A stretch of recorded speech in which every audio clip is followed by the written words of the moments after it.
She grabs the spirit by the shoulders and asks if the one who grew the tree knows. But the spirit only slightly depressedly bows its head and waves its head. The young lady asks if there is anyone among the imperial gardeners who could do such a thing. But at the same moment, a realization comes to her. The girl gives up and understands that even if there is, the spirit still won't tell her. The young lady bites her nail and realizes that she probably should have prepared purified water in advance. The spirit is just silent, and then he puts his hand on the main character's head and asks her to be careful because the young lady must take care of herself. After that, he leaves, leaving the young lady alone with her thoughts. The main character tells the spirit as he leaves that the reason he is telling her this now is because he doesn't have much time left. After Shirabi is alone, she touches a tree, which seems to feel all her pain. Tara approaches her from behind. He tries to calm and support the main character. In the evening, the young lady sits all teary and with wet hair. The guy combs her curls and asks him to listen because the girl will have a headache later, so she should stop crying. But the main game just screams at me to shut up. But suddenly her gaze falls on the basket standing on the table behind them. The main character picks up a letter from it and asks where it comes from. The guy replies that it was lying under the door and the young lady was unable to read anything, so he put it on the table. When Shirabi opens it, he sees words of gratitude and a drawing. The young man asks if this is a response letter from that little girl. The main character smiles and says that she thought the baby couldn't really read, but apparently she was mistaken. A young lady looks at a bottle with leaves and wonders if it is tea leaves. But suddenly she is terribly sleepy, so the girl decides that she will understand when she brews them. She leaves the tea leaves on the table and realizes that she is terribly tired today. Tara tells her to at least dry her hair, but he can see that the young lady is really tired. So the guy sighs and doesn't say anything else. A little time later, he enters the main character's room and covers her. The young lady opens her eyes and asks why he doesn't nag her. The guy with the purple hair says that some days you can do without it. Shirabi can't help but laugh at these words. The young man, realizing that she was laughing, blushed a little. He claims that anyway the young lady doesn't have any work tomorrow so she can get a good night's sleep. He then turns to her and wishes her good night and sweet dreams. And a few hours later, the main character is already sitting in the emperor's garden near a mug of tea. Shirabi was summoned to the imperial palace, where she met with the crown prince. The young lady, all sleepy, asks why His Highness called her. He casually says that he doesn't know, and then asks if he really needs a reason to call her to him. The main character says that she thinks a reason is needed. But then she realizes that she is a simple person, and the crown prince is sitting in front of her. So the lady with pink hair corrects herself and says that she meant that she wished there was a reason. The guy with ruby hair crosses his legs and says that the girl doesn't know how to hide her emotions, but it doesn't matter because he likes her privacy. The crown prince says that now that he has seen her withering gaze, he can say that he called her for 2 reasons. The first concerns the preparation of a festival in honor of the founding of the country, because the young lady needs to decide on the concept, and he is interested in how much the matter has progressed in recent days. But the young lady seems to be hurt by these words. The prince continues and says that since he spent a significant amount of money on this, he has the right to receive a report on the work done. The main character says that it is, but dragging a person out of bed is a little too much. The young man with red hair says that he is a busy man, and the one who received the money must adapt to the schedule of his employer. The young lady understands that there is no arguing with this, so she turns to the servant and in a whisper asks Togo to get her out of there under the pretext of urgent work. Well, when the girl realizes that this won't work, she admits that she didn't even start doing anything. But be that as it may, in a week everything will definitely be ready, because the plants will be grown in an unusual way. The crown prince folds his hands and says that both are true, and Shirabi asks if she can now hear the second reason why he called her. The prince smiles and looks away. He claims that, as he said earlier, he is a busy man, but he doesn't even have time to visit the hillside mansion that the girl brought to life. So he tried to console his heart by looking at Shirabi instead. After all, she is so similar to those pink trees.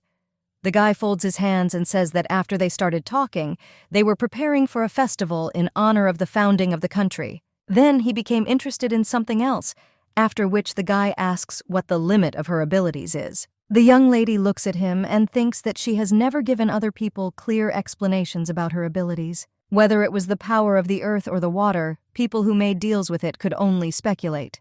But no one knew the exact answer to this question. but this man is convinced that she grows plants using her abilities. Therefore, the main character only asks if he orders him to tell about his skills. The guy knocks on the table and claims that everything is not like that and he just asked. Then, the main character says that in this case she won't say anything, because who would simply share such information so easily? She looks at him with some contempt and claims that it is not fair if they do not trust each other 100%. Everyone in this world is born with different powers, but it is difficult to determine exactly what powers a particular person has. This is because all people with abilities are slow to reveal their skills and limits. There are many reasons to keep them secret, and of course the most important of them is your own safety. All skills have their weak points, and revealing your abilities is the same as revealing your vulnerabilities. Therefore, in this world there are unspoken rules not to delve too deeply into the abilities of others. When people tell someone about their abilities, it means that they completely trust this person. Then the legacy prince simply says the word eyes, but the main character does not understand what he is asking about. But the guy only adds that this is his ability. If he wants, he can see the entire capital from there to its very outskirts. The main character is a little shocked by this because can a person who is the crown prince reveal his abilities so easily? In addition, the imperial palace itself is terribly huge. But how capable do you need to be to see the entire capital from there? The main character thinks a little about all this, and then she turns to the crown prince and claims that her ability is that she can talk to plants. The girl constantly developed it, so the range of possibilities in various nuances expanded significantly. A young man with ruby hair asks what these nuances are and asks for an example, but at the same moment, a maid bursts into the garden. She's out of breath and apologizes for interrupting the conversation, but an emergency has arisen. The main character turns around and asks what happened. The maid whispers about all this to the servant. Then he comes to the table and asks Shirabi to listen calmly, after all, in her shop. At this time, the crown prince uses his ability and sees that the entire shop is on fire. Therefore, before the servant has time to finish, he says that there was a fire there. The main character at this moment feels empty inside. Her legs seem weak, so the girl falls to the floor. The crown prince runs up to her. He asks Shirabi to calm down and come to her senses. After this, the young man with ruby hair claims that he will immediately send knights there. But at this time, Tara appears in the air. He takes the main character in his arms and disappears with her. The crown prince realizes that it was definitely Tara just now. The guy is trying with all his might to get to the shop as quickly as possible. The young man with ruby hair thinks a little at this time. He understands that that guy was next to this child. At this time, the main character and Tara are trying to get through the crowd. When they finally approach the burning building, the young lady looks at him in horror. People are trying to put out the fire with water. Some of them are shouting for more water to be poured. The young lady hears the cries of all the spirits.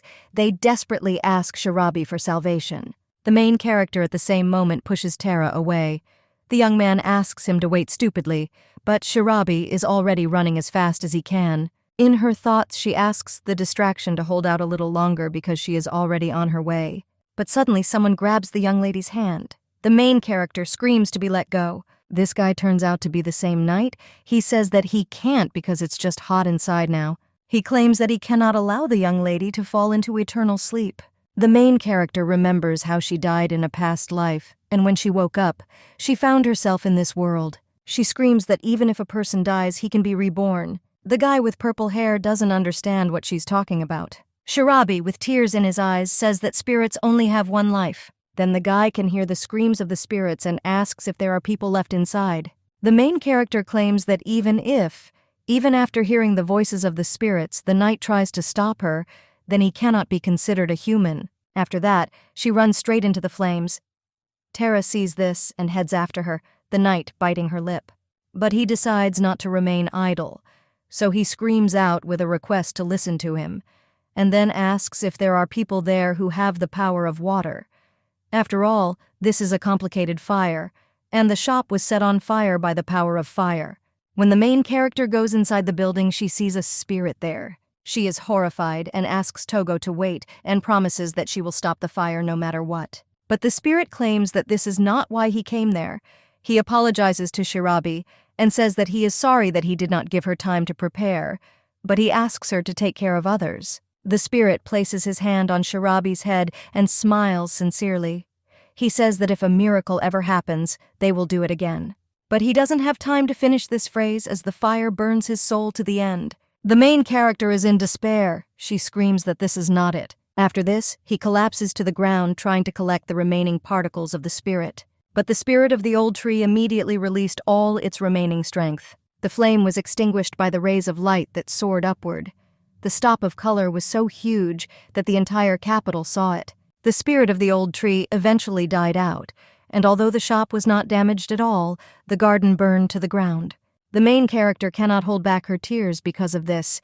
Tara, seeing this, feels all this pain. He approaches Shirabi and hugs her, but suddenly a drop with magical power falls on the floor. This power spreads throughout the garden, revitalizing all plants. Then the knights come running into the garden and ask where Shirabi is. And when the purple-haired knight sees her, he asks if she's okay. But in front of them, they see a beautiful picture of Tara and Shirabi hugging and a green garden around them. One of the people claims that he used to think that the gardener girl was an ordinary child who was characterized by impatience.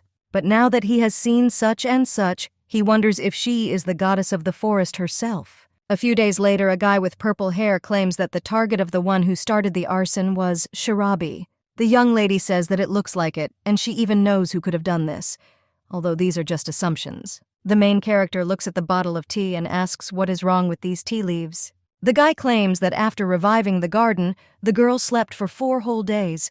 During this time, he conducted an investigation, during which he also checked this gift, and it seemed that the tea leaves contained poison. If the girl had drunk tea that day, she would not have been able to escape and would have suffocated in the smoke. After these words, the young lady comes to a realization. She grabs the bottle from the guy's hands. But when she opens it and smells it, she realizes that it is Le Filea. The young man does not understand what she is talking about and asks about it. But the main character says that these tea leaves exude the smell of Le Filea. Shirabi immediately jumps up from the table and claims that he is going to the imperial palace because the criminal is there. The guy asks why she decided to go there so suddenly, but the young lady argues that they must put an end to this as soon as possible, and she certainly won't go alone. Tara says that this is natural because he is her companion, but when he turns around, he sees many plant spirits. The young man is a little surprised, and the main character says that someone dared to touch her in the garden, and the attacker must pay for it.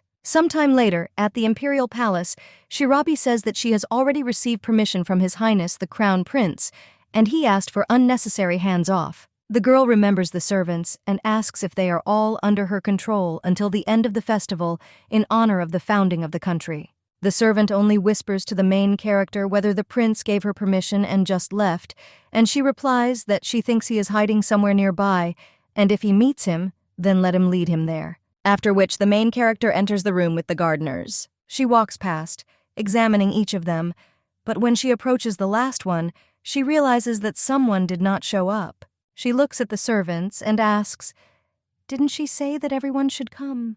One of them thinks that this petty idiot managed to enlist the support of the crown prince, but this does not mean that she has become superior to them. Therefore, the guy claims that they themselves can transfer everything to those who are absent. And if a girl has something to tell them, wouldn't it be better to get to the point quickly?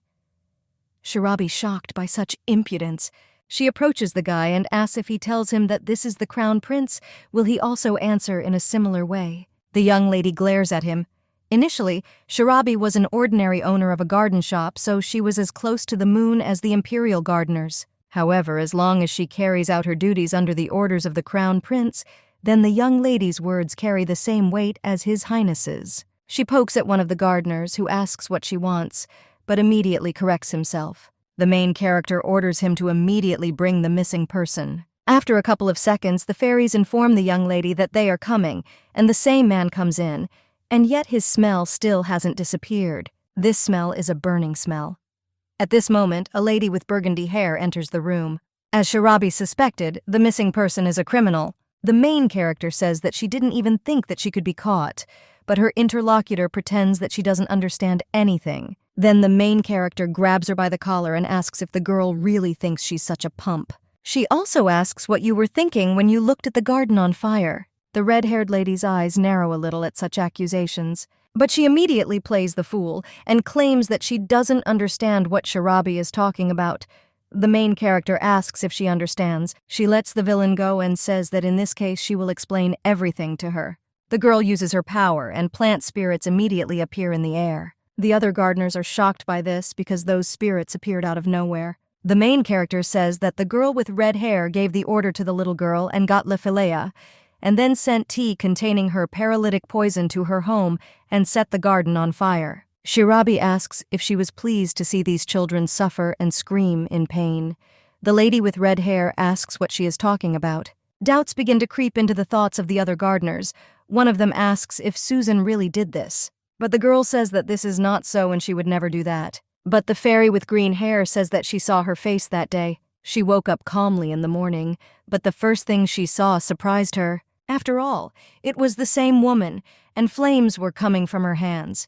The fairy claims that such lies will not work with her. The lady with red hair is shocked. She doesn't know how to respond to this. The main character only comes close to her and claims that this is a decision that was made by all the plants in the capital, and not just her alone. From now on, no plant that Susan tries to grow will follow her plans. Every plant, whenever it takes root, will be set against it. And even medicinal herbs will turn into poison if she decides to use them. After all, this is the verdict of the spirits. The red-haired lady is terrified and falls to the ground holding her head.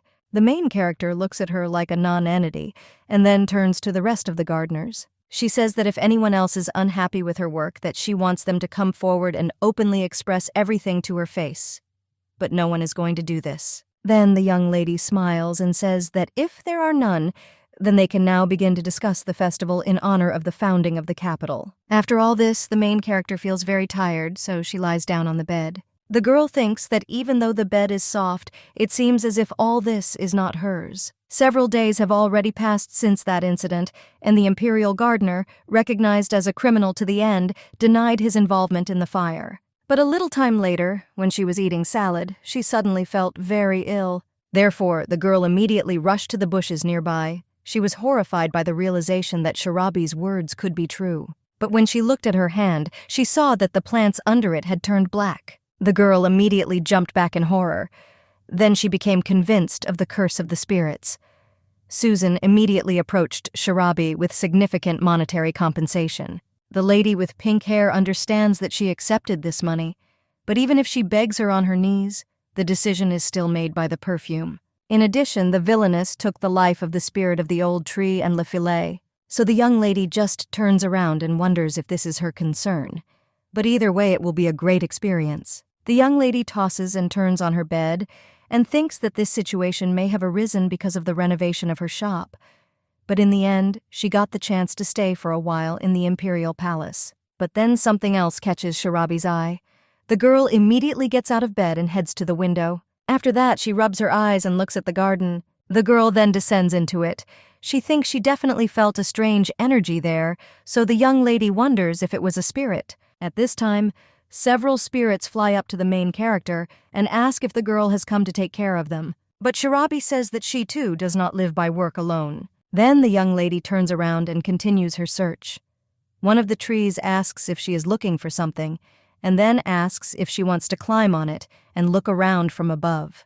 The main character understands that maybe she should do this, after which she climbs that tree. But when the young lady gets to the top, her dress gets caught on a branch. This causes the young lady to lose her balance and fall backwards. She is scared that she will fall, so she closes her eyes. But when he opens them, he sees that he is in the hands of a knight.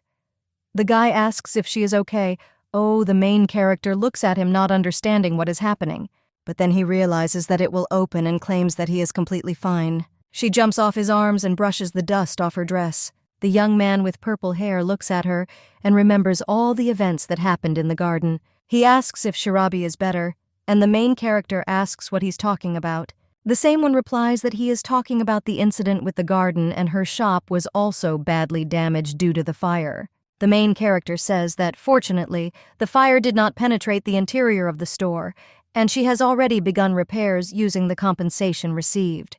But then she frowns a little and says that thanks to the generosity of His Highness, she was able to stay for a while at the imperial palace. She remembers how the guy with ruby hair said that until the store is renovated, Shirabi doesn't know where to stay. He turned to Glem and told him to order everything to be prepared, but the servant obeyed his master. The young lady asked what he was talking about, and whether he wanted to hear her opinion on this matter. But His Highness only asked if it should bother him. The lady with pink hair was shocked by these words.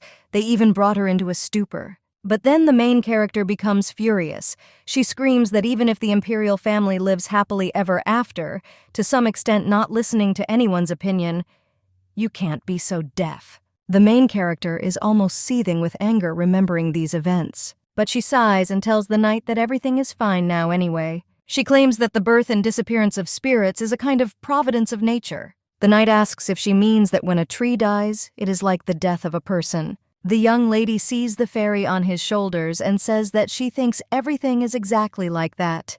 But maybe such an incident is even much more serious than the passing of people from life. The guy kneels down and takes the main character's hand in his. He tells Shirabi with a smile on his face that he is still waiting.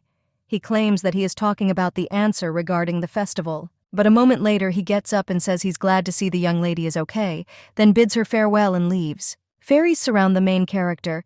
They ask if this is the person who likes Shirabi, and also if he is her lover. The young lady screams that everything is wrong. And then she turns around and says that she should find what she was looking for. One of the fairies asks what the girl is looking for, and the main character replies that she felt a strange energy, and it seems that it belongs to a spirit. But for some reason the aura is somehow dark and unnatural. A couple of fairies look at each other. They then turn to Shirabi and say that it could be a spirit that devours people's souls. The fairy claims that once a high-ranking person living there touched that tree and has been unconscious ever since. And the fairy also heard that the crown prince, who is very kind to the lady right away with his hair, comes every day to look at the face of his younger brother. The main character says that it turns out that the prince was the victim and asks when this happened. One of the fairies claims that it was about a month ago and he should have died in the West.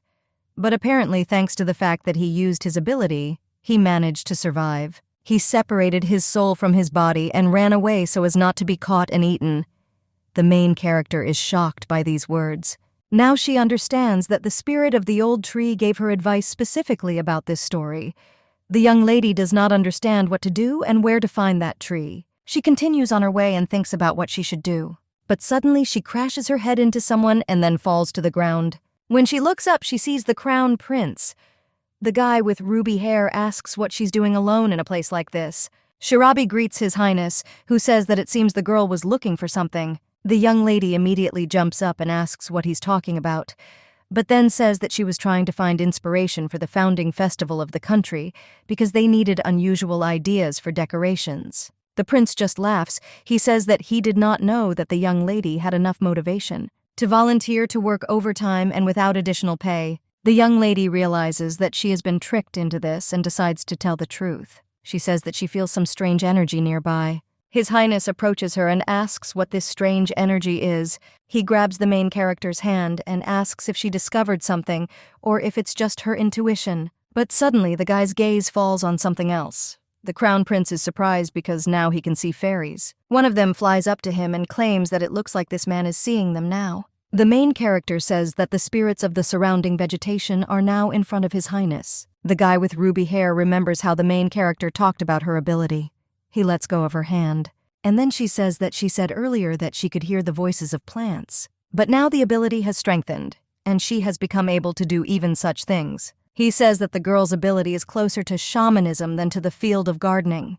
A shaman is a person who knows how to communicate with spirits. The crown prince thinks about something and then turns to Shirabi. He tells her to follow him because they need to go somewhere. As they walk deeper into the forest, the lady with pink hair asks where they are going, and His Highness states that they are heading to the garden. The main character is confused. She does not understand why she feels something more than just the energy of other spirits. She looks at His Highness and remembers the dark energy, so the girl grabs the crown prince's hand and tells him to wait. When the guy turns around, the young lady asks if it is in front, and if so, she will go on alone. The guy with ruby hair asks why, and the young lady notes that if he goes to take it off, his body will be in danger. She says that she feels the presence of something dark and sinisterly distorted ahead. But if it is a spirit, then she will be able to study its state. His Highness stops. He thinks whether he should do this. The ruby-haired guy ruffles his hair a little, and then deciding to say that he would look after her from there. When the main character enters the territory of that garden, She realizes that it is very quiet there, and it seems strange to her because she almost does not hear the voices of other spirits. The young lady feels uneasy about this. She turns around but suddenly hears someone's voice. It turns out to be Tara. He tells the young lady not to go any further. The main character asks why he is there and hasn't he read the book. But the guy just comes up to Shirabi and says that he should ask her what she forgot there. My girlfriend didn't return for a long time, and he went to look for her because he thought she was lost. The main character says that she is not lost at all, and in any case, he should also stay away from that place. After all, the tree that is in front exudes quite a strong resentment, so she gathers. But the main character doesn't have time to finish when the guy immediately stands in front of her. He tells the girl not to go there because it is dangerous. But the lady with pink hair only asks how he knew there was danger there. After this, the young man only brings her to the palace. The main character turns around and realizes that there is not a soul there. Afterwards, they approach the doors and Tara opens them. The main character feels an eerie energy emanating from that room. And in the middle of the room lies a man with a blackened hand.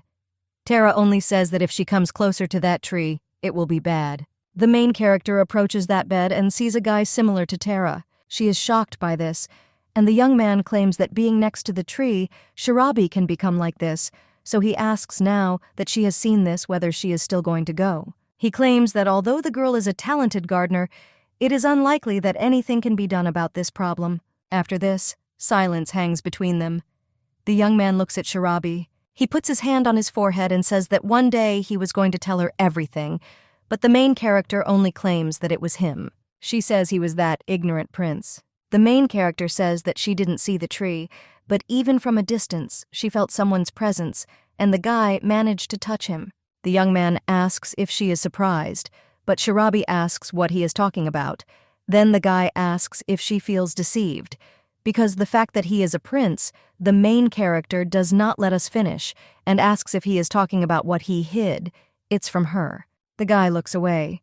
The main character says that she does not like to complicate her life. She asks if the guy has ever tried to hurt her, because she doesn't remember anything like that. Then she asks what problems there could be. The girl says that it is a little different from other perfumes, but she just thought that there must be some reason for that. The guy says that it works out, even after knowing everything, but Shirabi interrupts him and says that now that she knows this, she finds the situation a little strange. After all, even if someone is cursed by a tree for some reason, this person usually turns to a healer, and not to a gardener.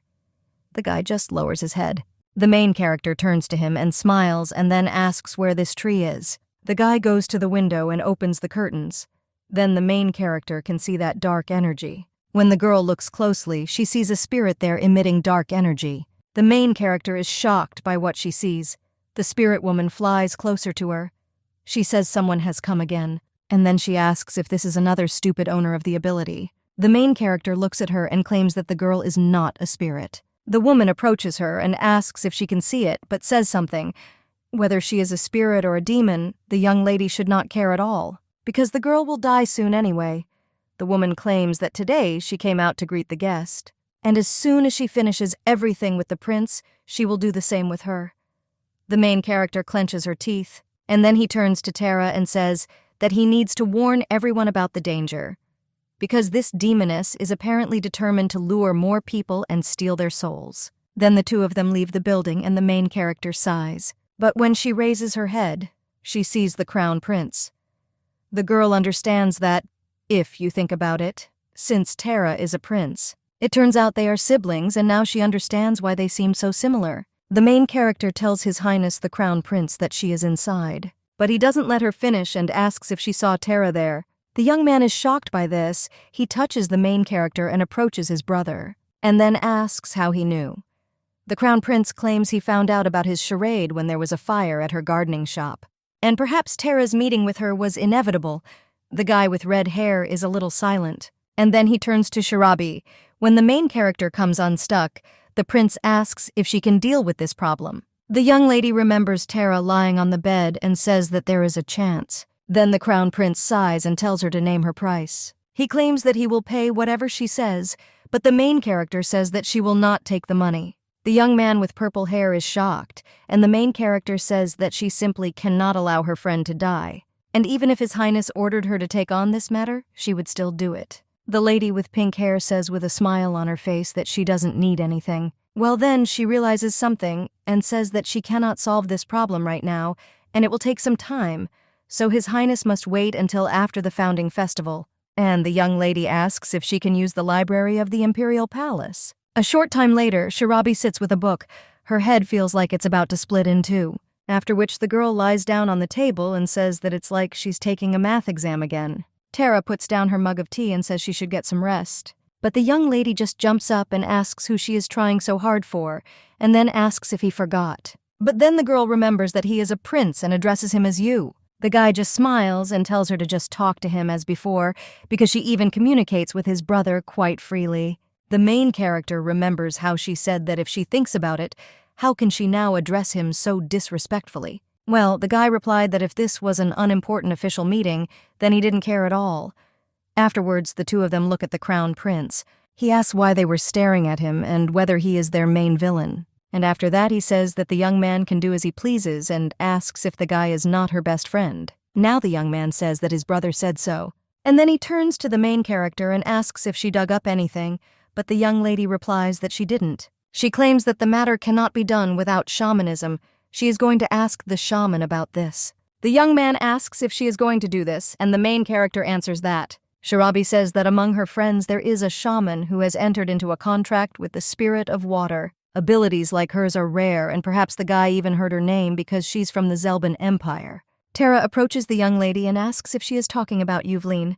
The main character says that then the guy really knows her, and he replies that shamanism is an extremely rare ability, and moreover, as far as he knows, there is only one shaman in the Zelban Empire. Shirabi says that the guy must have studied hard if he is so knowledgeable even about a foreign country. But Yuvlin is a well-known figure in the Empire who has renounced his title and is working in a mercenary unit. Most likely, she is very busy, so it is not a fact that she will go to such a distant place in response to Shirabi's call. The main character bows her head and says that for her, she's only a stalker, but the girl remembers how Yuvlin trailed behind her. The main character claims that if she says that she is busy and cannot come, then she will simply catch her and bring her there.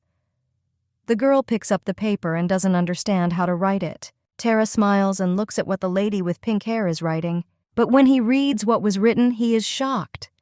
The guy reads that she wrote hello and that she has business with Zelban, and then wrote that if she says that she is busy, she will no longer be alive. After writing the sheet, Shirabi gets up and thinks about preparing purified water for her while Yurban arrives, and the young man is still looking in shock at the ink-stained sheet. But the main character comes up behind him and taps him on the back, and then leaves. When she leaves the room, the young man sighs and puts his hand on his back. And then he blushes, because Shirabi's hand was there a little while ago. A few days later, the main character is already heading somewhere with a full basket of jars. But someone comes up to her and takes it off her hands. It turns out to be the same knight with purple hair.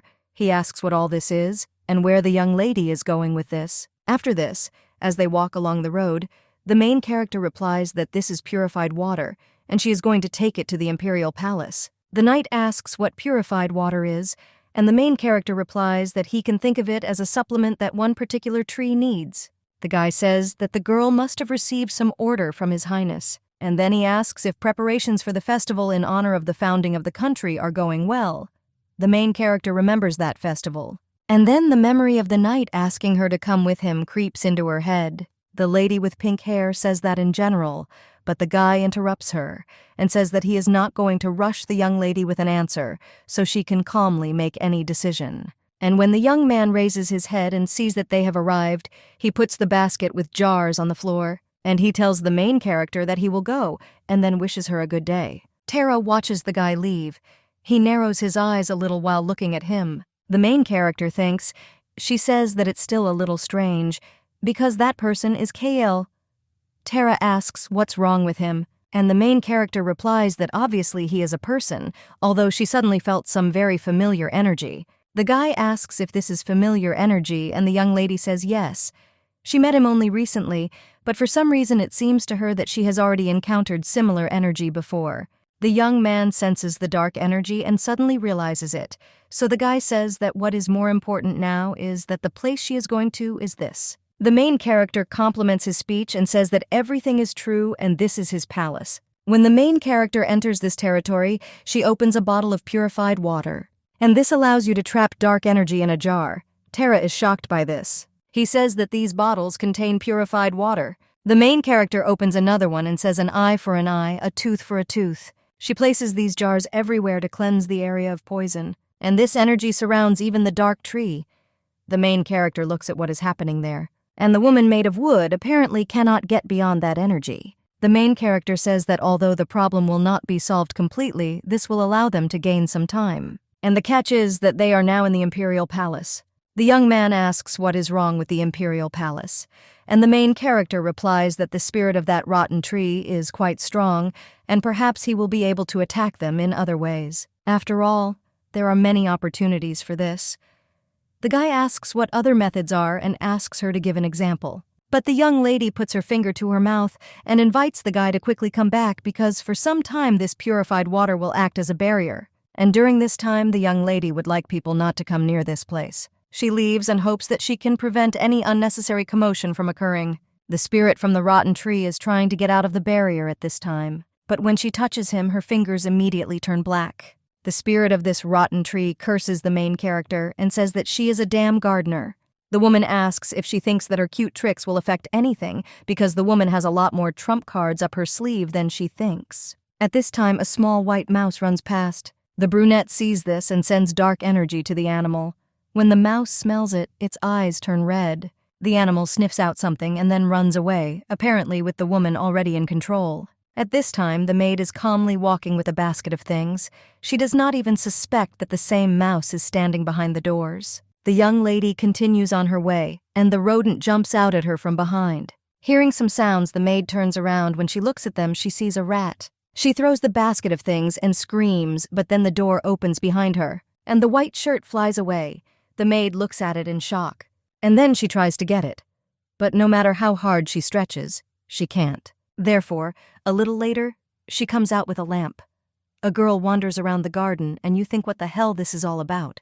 The young lady thinks how unlucky she is, but then they see a shirt lying in the grass. But when he tries to pick it up, who sees a bottle of dark energy? The girl picks it up and thinks what it is, and also where that bottle could have come from. At this time, the same rat is watching her, and a moment later she is already jumping on the girl. The maid is very afraid of the rodent, so she straightens the eggplant from her hands, and it breaks into pieces. The rat runs away, and the maid's dress turns out to be all stained with dark energy. After that, the same woman from the rotten tree comes out to her. The maid is very frightened by this and screams. Already in the morning, while the main character is sleeping peacefully, one of the knights knocks on her door. He shouts for Shirabi to open the door. The main character is already going down the stairs and asks what time it is, and who the hell could be busting like that early in the morning. After all this time, she finally returned home and is going to get a good night's sleep. The girl comes to the door and says that she is busy preparing for the festival in honor of the founding of the country. She opens the door and says she won't be taking regular orders for a while. But a spear is immediately pointed at her throat. The main character looks up and sees that these are Imperial Knights. Among them all is the same knight with purple hair. The girl asks why they are doing this, but they only say that this is to be expected from a shameless villain who ruined someone's life. He orders the other knights to arrest the criminal. The main character asks what this means because she did not plunge anyone into eternal sleep. The girl turns around and asks what they mean, but she never gets her answer. And the knights just drag her into a cage-like cart. The young lady tells them to call His Highness the Crown Prince, and he will prove her innocence. But one of the guards asks how any commoner dares to demand that a royal person be called to her. He claims that His Highness the Crown Prince is not in the capital at the moment, and he was forced to leave for state affairs. Then the lady with pink hair says that they need to explain to her what is happening, because she doesn't even know why she was arrested. Then the guy gets up from his seat and approaches the main character. And then he leans over to her and says that he doesn't think the girl really knows anything. He pokes her on the forehead and says that yesterday, when she came to the Imperial Palace, many saw that she was carrying some bottles with unknown contents in a basket. The young lady asks what's wrong with the bottles theme, but the guy claims that a man died in the garden. The maid was found already lifeless next to the same broken bottle. Her whole body turned black. The main character, hearing this, is shocked and once again asks if someone died. But the guy claims that he hasn't finished yet and says something about how her body has turned black. reminiscent of a black spot on the prince's hand, which lies in his chambers. Therefore, the crime the young lady is accused of. The main character doesn't let him finish and says that this is an attempt on the life of a member of the imperial family. The guard asks if she now understands what position she is in. He claims that this is not just plunging into eternal sleep, and probably the matter will even reach the ears of His Imperial Majesty. The main character curses that rotten tree, but then she sighs and tries to calm down. The young lady understands that with such accusations she will definitely face execution. No one knows about the conversation that took place that day between the Crown Prince, Tara, and Shirabi, except themselves. If His Highness the Crown Prince left the capital on state affairs, there is only one person left who can prove her innocence. In his case, the poison was able to absorb an entire hand with just one touch, and now a woman made of rotten wood finished off a man with ease. The young lady asks Tara not to do something stupid out of passion. At this time, the young man's hand twitches, then the maid enters the room with flowers. She looks at old wilted flowers and changes them. The girl realizes that everything has dried up again. She says what a poor prince he is and asks what kind of illness he has. But when she turns around, she sees that the prince is sitting. The girl screams and turns to His Highness, and the guy only asks if His Imperial Majesty is now in the main palace, after which he asks to be told that the second prince requests an audience. The maid is shocked and asks what he is talking about, and then he understands and immediately runs out of the room, obeying his master. The guy understands that the fact is that he can appear to others if he is in contact with Shirabi. He spent the morning rummaging through the trash. He had never been so lucky as today, although the guy had to rummage through the trash to get her hair, but then he hears screams outside the door. One of the servants asks His Highness what business he came there for, but the man just bursts into the room and screams the name of his son. He says that he was informed that Tara had come to his senses, but what does all this mean? After all, His Highness sees two people in front of him. The guy just kneels down and asks his father to order everyone out because he needs to say something, and the conversation will concern a girl who was unjustly locked in prison. The emperor sits down on a chair and says that, in general, to summarize what his son just said, that girl named Shirabi came to the imperial palace solely to help him, and she was absolutely not to blame. Tara says that's exactly how it is. Well, His Highness says that he still has many questions, because his son lost consciousness and cannot come to his senses. Therefore, he asks who would even believe the testimony that the guy gave in such a state. Tara tries to say something, but His Highness the Emperor says that's enough. He claims that he doesn't think his son lied, and he's not going to be happy about the guy standing in front of him like that. Perhaps this is the result of the revelation of the abilities that the boy originally had. His Highness says that he understands what he wants from him and claims that he will order the release of that child, Shirabi. Nevertheless, it will take at least 2 or 3 days to find at least some excuse for such a decision. His Highness says he will go for it, but Tara must keep them in mind when it's all over. Then he will have to give explanations that will convince everyone. The Emperor asks if he understood him. The prince bows and says that yes, he will definitely do so.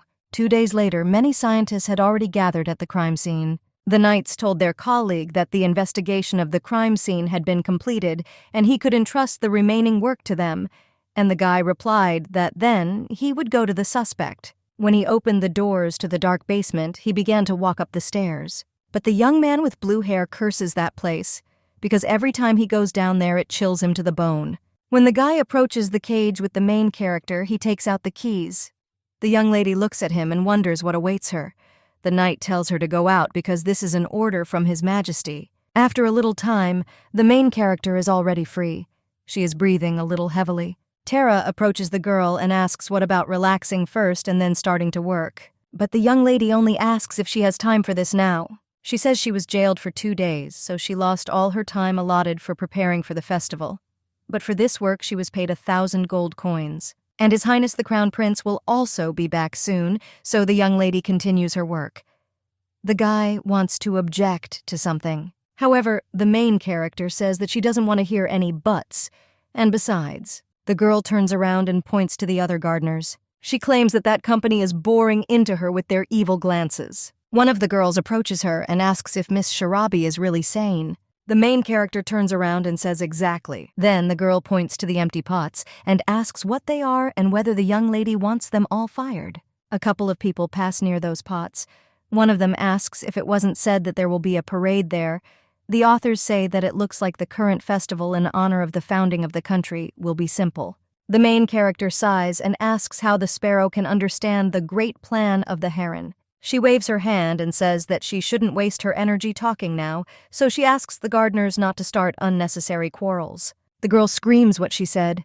She grits her teeth and says that the young lady has taken on the most important task. So how can she behave like this? This is already infuriating the main character, so she turns to the gardener and folds her arms over her chest. The girl gets a little scared by this and asks what the lady with pink hair is going to do. She wonders if Shirabi has gathered her wonderful powers to deprive her of the opportunity to eat foods of plant origin, and whether she is thinking of expelling her from the imperial palace. Shirabi just comes closer to her and tells her to listen carefully. She claims that the fact that Susan, or whatever her name is, can no longer eat plants and their fruits was the decision of the spirits. As for the other thing, the gardeners will soon see with their own eyes whether she ruined the parade or not, and maybe it will surprise them. But she does her job properly, so the girl shouldn't mind her own business and do what she's been assigned to do properly. Suddenly someone cries out asking for forgiveness, but claims that he is in a hurry. The guy, all smelly, asks if there are 10 white oak seedlings there. The main character says that, as you should know, now this is an expensive pleasure, but he only asks how much the purchase will cost. Shirabi replies that 1 seedling will cost a gold coin, after which they make a deal. The main character is counting the coins, and Tara says that the girl is really very busy and asks what the buyer is for today. The young lady thinks that the news of how she used her powers in the earlier fire incident has been widely publicized, and on the eve of the festival, even despite the fact that she named a high price, more than 20 orders have already been received today alone. The guy asks if she intends to engage only in trade during preparation for the festival. But the main character only waves her hand and says that we also need to prepare a plan to fight the spirit. She sighs and says that there is definitely too much to do, and she doesn't even know how she can manage it all. Some time ago, the crown prince summoned the main character. He asks if there is still no progress in preparations for the festival. The girl only smiles a little puzzled because she has nothing to answer. And the guy gets up at the table and says that even though the young lady is Tara's friend, that's the only reason he can trust her. The main character says that this is how the conversation with the employer went, who gave her a scolding for nothing. But suddenly Shirabi starts coughing, and a young man with purple hair asks if she's really okay. But the main character tells him that everything is fine. Then one of the gardeners comes up to them and tells Miss Shirabi that they have finished all the preparations as she asked. They placed pots of sprouts along the entire street. Now the young lady realizes that the final touch remains. So she decides to invest some strength. The girl uses her ability. She calls the plants to hear her voice and grow. The young lady tells them to bloom their buds for those who are looking forward to it, and to decorate this holiday with the shine of gold. The main character continues this ritual, and the entire street is covered with flowers. The gardeners are shocked by this, and they simply have no words. People are also surprised because the flowers bloomed in the blink of an eye. But only Tara is worried about Shirabi. He asks if she has used up too much power. However, the main character only descends to the floor. She puts her power into one stream. And a moment later, people at the festival can see something similar to fireworks. After this, flowers begin to fall throughout the area. Even gardeners are shocked by this. The main character breathes heavily and says that she did what she should have done. The young lady feels a little unwell and continues to say that she did her job properly. But then she completely collapses on the floor because she has expended too much strength. A young man with purple hair walks towards Shirabi and screams her name. He places her head on his lap, and then he puts his hand on her forehead, after which the guy removes his hand and says in horror that the girl is all on fire. And if you think about it, she hasn't given her answer about the festival yet. Everything is swimming in the eyes of the main character, and one of the knights screams that the parade will begin soon. Tara looks at the young lady worriedly and tells her not to worry. He removes her hair and claims that he will take her to the room, so he asks her not to overexert herself and take a good rest. That same evening, the two of them, sitting near the window, watch the fireworks. Tara seems very happy because he can finally spend time with Shirabi. The main character also smiles sincerely. She asks how he likes the trees. The guy claims that it is very beautiful, so much so that he wants to remember this moment forever. One of the leaves falls into his hand, and the young man says that someday the festival will end and the flowers and trees will fade. He asks, isn't Shirabi sad? But the young lady says it's not like that at all. She looks out the window and says that she is glad that the spirits are happy. The young man looks at the main character and addresses her. Then he puts his hand on her shoulder and pulls the girl closer to him. Then he leans towards her, and the main character realizes what is happening. She looks at the guy and thinks that this atmosphere is a little strange, and the young man just leans towards her and kisses her on the forehead. From this, the young lady is in complete shock. She does not understand whether they are from Tara, but suddenly she wakes up in her bed. She breathes heavily and gets up. The young lady realizes that it was a dream. She, sitting on the bed, puts her hand on her head. But at that moment, the door to the young lady's room opens. It turns out to be a young man with purple hair. The guy asks if she's woken up yet, and then puts the tray of porridge on the chest of drawers. He puts his hand on the young lady's forehead, and then says that even though she took the medicine, her forehead is still hot. The main character asks what kind of medicine this is and why she needs it. Tara replies that she fainted due to illness, and then asks if she remembers it. The guy claims that this was to be expected because she spent 2 days in a dungeon where there is clearly no heating and completely forgot about her health because of the festival. He claims that their young lady used too much magic yesterday, but Shirabi waves her hand and says that's not what she's talking about, and then asks where the guy got the medicine from. The same one claims that the spirits of gardens love to live next to medicinal plants. And then he went to see his mentor. Suddenly, the main character remembers something very important. She crumples the blanket in her hands and screams that she completely forgot about the festival. Then he turns to Tara and asks if it's over already. The guy replies that the festival was just great and asks if the girl is worried because she never gave her answer. The young lady cries out that of course it is, because this job required at least 1,000 gold. But then the main character feels a little bad and falls face down on the bed. The first thing she sees when she opens her eyes is Tara.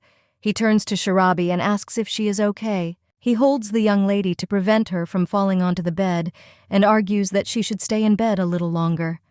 The main character remembers her dream, so she turns to the guy and asks if he is worried about her. The young man first asks what she is talking about, and then, blushing a little, he says that of course it is. Well, suddenly they hear someone's voice as the main character looks out the window. Then she sees her friend there. She says that she seems to have disturbed the guys. Shirabi asks Yuvlin if this is it. But the girl just turns back out the window and asks for forgiveness, and then tells them to continue, and she perhaps will go outside. From such words, the main characters instantly turn red as tomatoes, and then they move away a little from each other in embarrassment. A little time later, the main character heads to the garden. Yuvlin removes her hood, and the young lady can now see her face. The shaman says that they haven't seen Shirabi for a long time. But the main character only asks her friend if she has dyed her hair again, and then adds that it is too provocative. From such words, the girl gets a little angry. She says, "What about Shirabi?" because it's as if she didn't dye hers.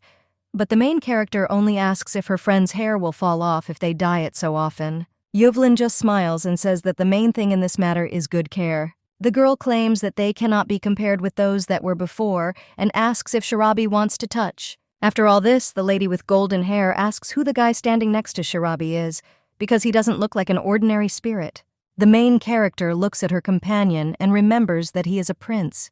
But she tries to come up with an excuse and says that this is someone like a spirit, and this guy helps fight against amnesia. The lady with golden hair asks if this is true, and the main character says that there are such things. Then Yuvlin sits down on the table and asks if the girl can explain why she called her so urgently, because after the breakup they barely even kept in touch. Tara approaches the main character and asks if the girl is not just a friend, because she behaves as if they have known each other for a long time. The lady immediately says with her hair that this is really so. But 5 years ago, when the girl was a little younger, she tried her best not to make a sound and hid from several people. A short time later, she came out of her hiding place and checked to see if those who were chasing her had left. The young lady was then only 14 years old. The little girl says that this is too much, because not only does she run away all the time, but she is also always covered in dirt. This was a few months after Shirabi separated from her parents. Creditors unexpectedly came to their house, but when their family ran away, the baby got lost and was stuck there alone. Suddenly, someone approached her from behind and asked if the girl was a thief. When the main character turned around, she saw a lady with black hair there. Shirabi had often seen them in her world, but here she saw them for the first time. The little girl says that she is not a thief at all, but the young lady asks why then the girl is on the run. Well, then she sighs and says that she will believe it, but then asks why she is being persecuted then. The girl says that her parents, but then falls silent and thinks why should she tell that girl the truth, because she looked very suspicious. The young lady was already counting how much she would be paid for the girl, so the little girl thought that the girl could turn out to be one of the mercenaries of those creditors. Therefore, the girl with pink hair asks whether, before asking questions to strangers, you shouldn't first introduce yourself. The brunette says that this is true and apologizes. She pokes the baby on the cheek and says that she is so cute. Yes, it is said so strictly. The young lady says it looks like it's getting too noisy and claims there's an interesting situation brewing, after which the girl says that her name is Han Sujin, but then she remembers that it's difficult for people here to pronounce such things. The main character is shocked by this.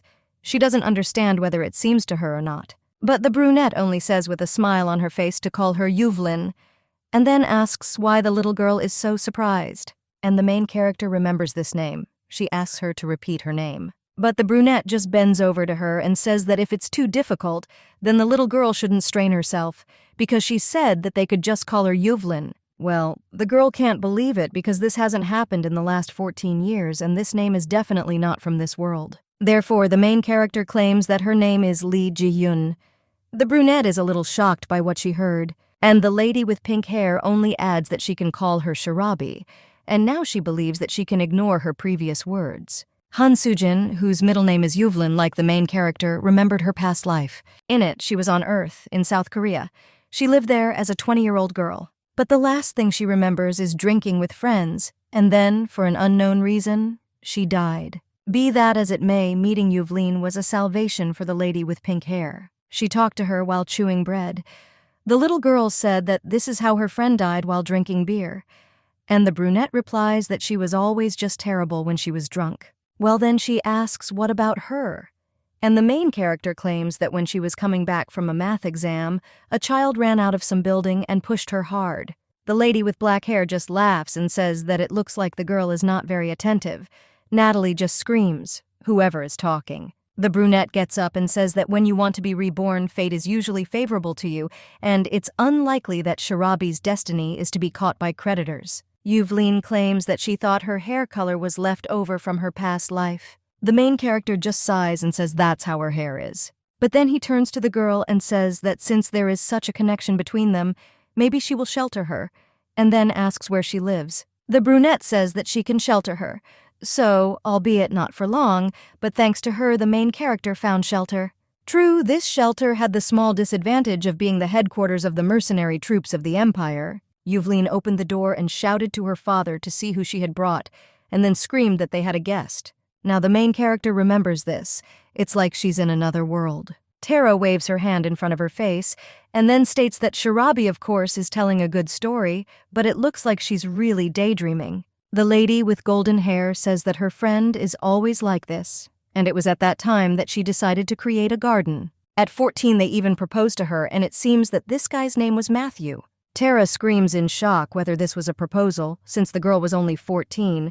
Yuvlin Jean can hold back her laughter at this. But then she tells Shirabi that since she called her, she should tell her what's going on, because smarter people don't have much free time. The main character says that she knows, but this is an urgent matter in general. The main character pulls a young man with purple hair to her and says that he is a spirit and that this is just an astral shell, but his body is also alive somewhere. The lady with golden hair asks what she is talking about, and then begins to look in different directions, asking where the spirit is. But the main character just removes her hair from him, and the guy immediately disappears. The lady with golden hair asks in horror if the spirit is serious, and the main character says that she thinks that he simply lost his living body, and for some reason he cannot return to it. The girl grabs her friend's hands and says that's why she needs her help. But when they come to that very forest, the lady with golden hair says that it is very far and she doesn't feel anything. Then the main character says that she knew it. But the girl says that no matter how harmful the spirit is, it is ultimately impossible to harm while being at such a distance. So if Shirabi was right, then something very serious is happening.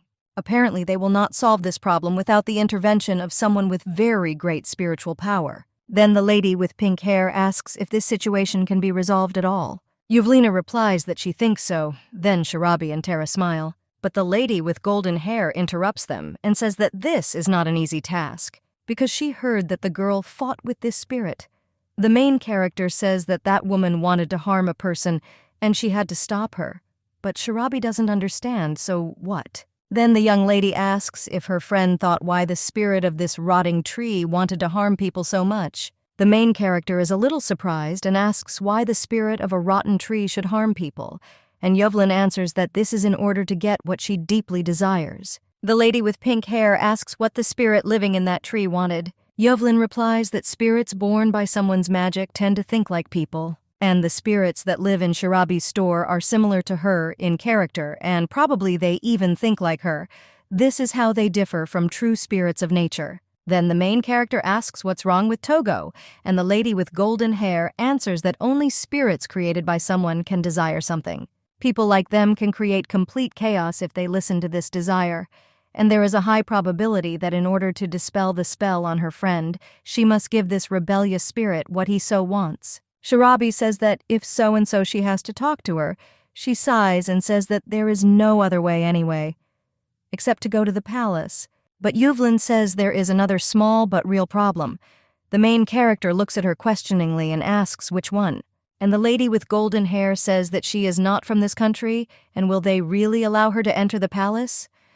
Sharabi realizes that this is indeed true. She turns to Tara, but he only says that it would be better if she herself talks to his brother. Even if the guy gives them his permission, he now seems to be lying in a coma if the girl hasn't forgotten. Then the young lady clenches her fist and turns around. She says that, as they say, you need to strike while the iron is hot. Yuvlin screams what the baby is going to do.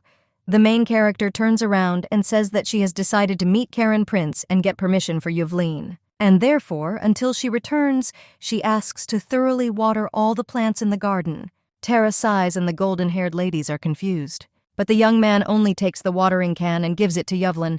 The girl looks first at the watering can, then at Tara. And the main character at this time screams that she will pay them in full. But if they work poorly, they will be left without dinner. But when the young lady approaches the palace, she meets Glem there. The servant says that during the festival, His Highness assigned her tasks so she could freely enter and exit the palace. However, now, of course, he cannot meet with anyone without prior agreement. The main character says that she really needs it. And then Sharabi gets an idea and asks if she can give him paper and pen, after which the young lady begins to write a sheet. In it, she writes that she has found a person who can deal with the tree. She is a spirit whisperer, but came from another country, more precisely from the Zelban Empire.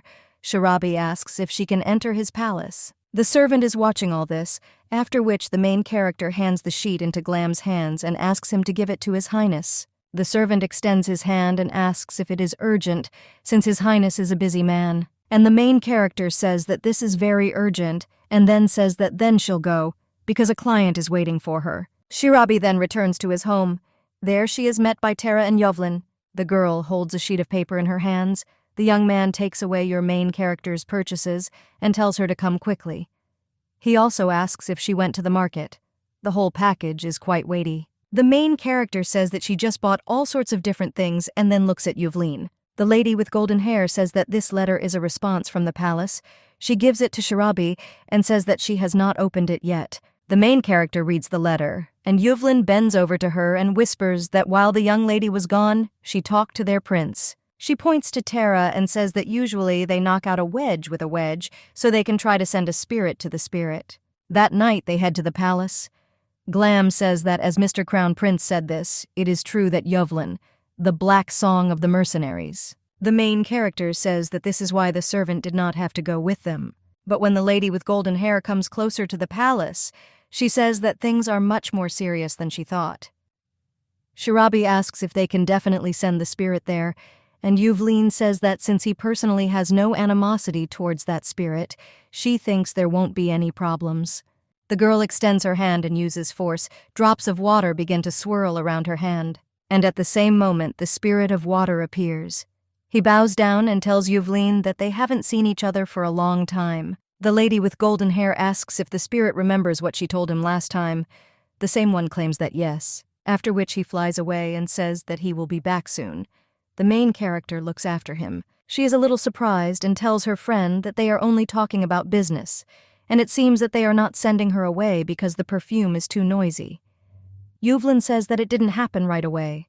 People with pink hair think that in comparison with him in the spirit of nature, they seem like wild animals, because they are believed to have some kind of loneliness. Every time they wake Shirabi up early in the morning, screaming at the top of their lungs. However, the main character thinks that sometimes she also wants to be alone. But suddenly they notice dark energy coming from the forest, and then the spirit of water returns back.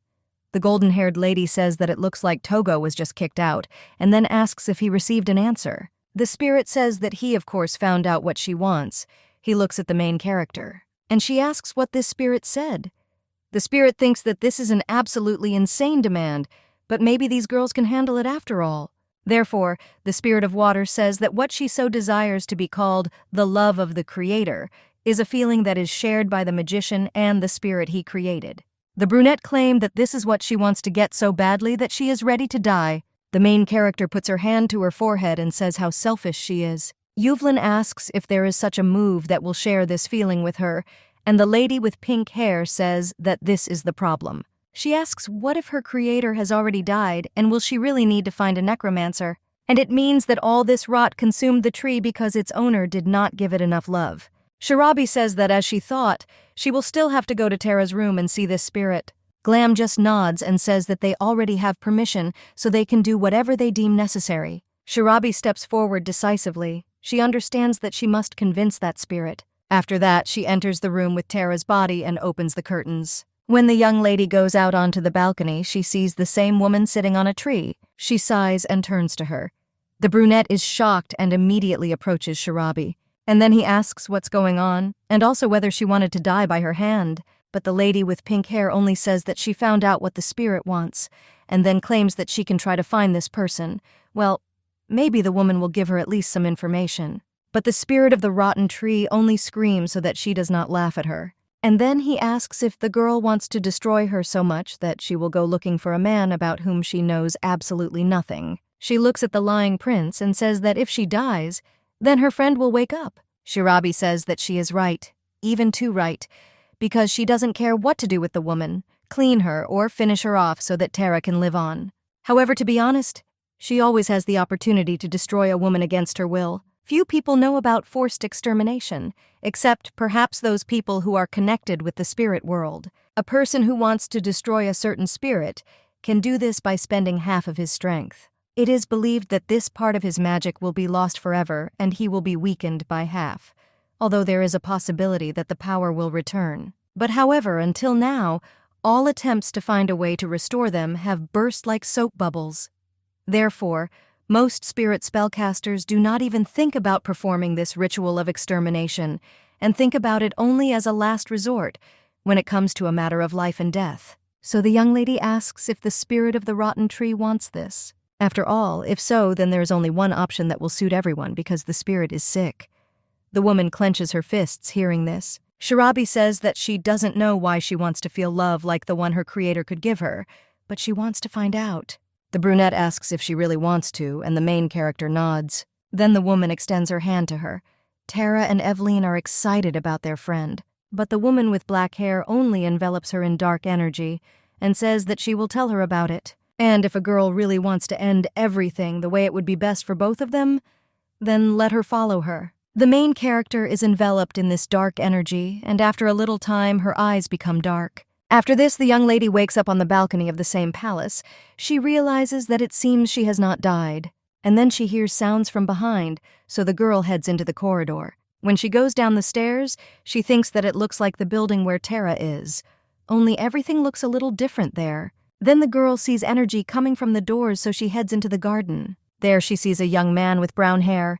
He greets a guest in the garden, and then when he leaves, he puts his hand to the tree and uses his power. The main character watches this from behind the door. She looks at that tree and realizes that this is the same rotten tree. The girl thinks that it was once so beautiful and asks how it was, but she immediately comes to the realization that her voice is heard in this world. The young man turns around and then approaches the door. When he enters the building, he sees the main character there. The guy is surprised and asks if it is a spirit, and the main character realizes that he just called her a spirit. The girl wonders if he knows her, but the brown-haired man only admires. He examines the young lady from all sides and says that this is the pink-haired spirit. He asks from what flower she came from, or is she a free spirit of nature. The main character thinks that, by the way, this guy is very noisy. The young man turns around and sighs and says that he definitely didn't create someone like her. Shirabi understands that the guy is fine without her answers. The same one turns around and says that he thinks that she does not have any special abilities. After which he kneels and turns to heaven. The guy says that the day has come when he met the spirit of nature. The main character relaxes a little and asks if he is a spirit charmer. The young man says that she guessed right, also claiming that he is a court spellcaster and his name is Caliph. The guy shakes her hand and says it's nice to meet you, but the main character's gaze falls on something else. She sees a tree there with pink petals. The young man says that the girl is probably a tree spirit, not a flower spirit. He approaches the rose tree and says that it has been a long time since he saw it bloom. He also claims that the lady with pink hair looks a lot like a flower bud. The main character does not understand what the hell this is, because the Korean cherry did not exist in this world until she created it, and moreover, Caliph. This is the name of a spellcaster who lived several centuries ago. He was very famous among his colleagues. The guy even wrote his own autobiography to share his knowledge with others, especially with people like her, spellcasters capable of understanding plant spirits. Apart from this book, there is practically no information left about him. The main character turns to him and says that she has a question. The guy claims that it looks like she was recently born and she is interested in a lot, but he asks what the girl would like to know.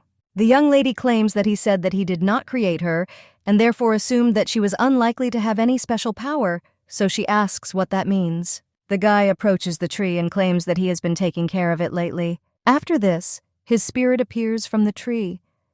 The main character understands that this is the same woman from the rotten tree, and the guy says that the spirit living in him has two abilities at once. The first is the gift of showing what she herself saw, and the second is allowing another person to personally experience the events of her life. Shirabi realizes that she too can grow trees, however, spirits have never yet developed special skills. Her two abilities are quite similar, but they are inherently different. It turns out that the main character was able to end up there thanks to her powers. Caliph's voice pulls her out of her thoughts. The guy claims that he will go and come back tomorrow. He also says that then they can all have fun together and says goodbye. After this, Shirabi and the woman made of wood are left alone. A lady with green hair addresses the main character. She says Caliph said the girl was born recently. The main character remembers that moment and realizes that the woman heard their conversation. And the spirit of the tree only continues and says that if she suddenly wants to ask something, who can contact her at any time because now it's spring, so she never sleeps. The lady with green hair looks at the footprints and says that Caliph also promised to come every day. The main character leans against a tree and yawns. She thinks that she also wants to sleep. Looking at the world through the eyes of spirits, she realized some things. They cannot stray far from their tree, and their time flows incomparably faster than human time, but all they can do is just stay in place until someone calls them. When spring comes, the main character wakes up. She stretches out from her sleep, but when she turns around, she sees the same lady behind her. She looks very upset. The woman says that Caliph still does not come. The main character asks how long he has been gone and thinks how much time has passed. The woman with green hair asks what she is talking about and wasn't the girl waiting for him. The main character says that it was winter and she slept all the time. But the woman just grabs her by the hands and asks how this is even possible, because the spirit of nature. But suddenly one person approaches them from behind. The woman with green hair turns around, and when she sees him, she immediately smiles. She joyfully screams the name Caliph, and then immediately runs to him and hugs him. The guy apologizes because he said that he promised that he would visit them more often. The spirit of the tree says that everything is fine because he will come more often from now on. The girl asks if this is so. The main character, looking at him in shock, understands that from the side of a spirit that has been living for hundreds of years, people die too early. Caliph says that he is there today to give them the last gift. The main character realizes in horror what he is talking about. She comes a little closer, and the man uses his powers, and various plants immediately sprout in the garden, after which the guy falls lifeless. The woman with green hair cannot hold back her tears. She sobs in despair because Caliph was the most important person in her life. The main character understands her pain, But even after that, time continued to pass. Unlike other spirits in nature, the one that was created by the caliph could not fully come to terms with his death. When two guys were walking in the garden, they noticed an ebony tree. One of them asked if this tree was angry. He came closer to it and said that he would not be able to bring it back to life, and perhaps insects had infested it and ate it from the inside. The guy asks if it would be better to just cut it down without waiting for spring. The other agrees with him, but notices something strange. He tells his friend that his hand has turned black. The blonde doesn't understand what his colleague is talking about at first. And then he turns and looks at his hand. But while he's doing this, the spirit of a rotten tree appears behind him. The guys are frightened by this and immediately begin to run away. But their attempts are in vain. All efforts to get rid of this tree were unsuccessful, be it fire or poison. So it has been with the attempts of any capable man. The spirit of the rotten tree realized that no one understood how she felt after losing her owner. Even the shkets he raised simply forgot about him. The girl thinks whether this is even possible here and how, after the loss of the owner, you can continue to live as if nothing had happened. But one day she felt someone walking in the garden. She turned around to look, and this turned out to be Prince Terra.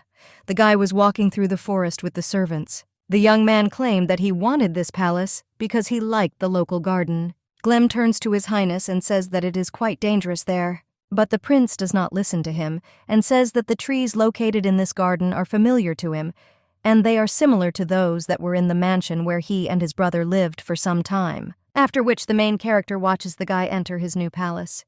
The spirit of the rotten tree says that the girl also lives there for quite a long time. A woman comes down from a tree. She says she doesn't want to be there anymore after sacrificing someone. She says that the lady with pink hair, other plants around her, and other people are suffering from her. The woman says that if the girl is also a spirit that has existed for several centuries, she asks if she can finish her off before she becomes even more annoying. The main character asks what she is talking about. The woman says that they are forcing her to do this, because it will have a bad effect on her. But people will continue to try to get rid of it, so in any case, the woman will not be able to hold out for long. The spirit of the rotten tree says that if they all fail or give up, then nothing will work out. The main character looks at the woman. Now she understands why she couldn't commit suicide. After all, this is all because Terra is not one of those who will thoughtlessly cut down trees just because they are ugly. The guy kept growing. This spirit's wish for death was not fulfilled and her time was wasted. The main character watching the guy says that he has grown a lot, and the brunette says that the girl will soon die. The main character asks what she is talking about, but the spirit of the rotten tree tells her to look at her hands. When the young lady looks at them, she sees that they are gradually starting to disappear. But suddenly she hears someone heading into the garden. The servant asks where His Majesty is going, and the guy claims that he will take a short walk and will return soon. Then the woman says that that boy, if they call him a prince, it means he has some meaning for the people. She claims that then people will want to get rid of her without any problems, even if it means sacrificing only them. The woman says that it seems that the girl also has little time left, and instead of being left alone, even without a relative ready to finish you off, it would be better now to take his soul and leave. Therefore, the woman immediately heads to their rotten tree. She emits some dark energy. The prince, feeling it, wonders where this sweet smell comes from. The lady with pink hair screams at him to stop and screams if she can really touch his soul like that. But the woman says that no matter what, people must face danger, and the young man was always on the alert, so it's best to finish him off now. The woman is already directing her powers at him, but the main character comes between them, as a result of which she is injured by these dark forces. The woman is shocked by this, and Sharabi only turns to the prince and sees that Togo's hand has already turned black. She immediately shakes him and shouts for Terra to come to his senses. She asks if he wanted to die. But then you say that if he is really no longer alive, then let him come to his senses quickly. The young man looks at his hand and asks what is happening. The main character continues to scream and tells him to quickly get out of this body and go to her. The guy is shocked at first by this, but still does as she said. Soon the servants run up to His Highness the Prince. The main character grabs a lady with black hair. She cries out to the prince about Sharabi's flower garden. The girl begins to dissolve and tells him to be sure to remember Sharabi's flower garden. After this, the young lady wakes up on the sofa. She gets up and looks where she is now. But the first thing she sees is His Highness the Crown Prince. The guy asks if she woke up, and then he says that the girl manages to sleep even in such cold weather. He claims that he wanted to take her to the bedroom, but there were too many people to notice. The main character dusts off her dress and says that it's okay. Apparently because the sofa is made of good material, her lower back does not hurt. She smiles and says it seems better than the bed in her house. After which the girl heads to the door, and the prince asks if she is leaving already. If so, when will she come again? The main character turns around and says that she needs to find out something, but nevertheless she will look at him within a week. The guy with ruby hair asks if she and that girl will come by. He then raises his hand to call the servant. Glam comes up and tells His Highness that he is listening.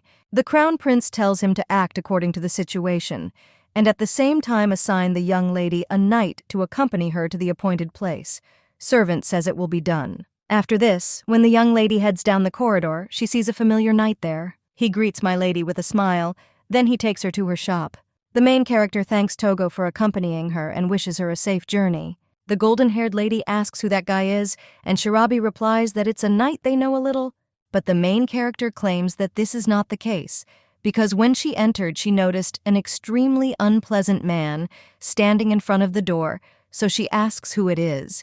The golden-haired lady turns around and says that it became quiet there for a while the imperial knight was here. But it seems that the man came to Shirabi.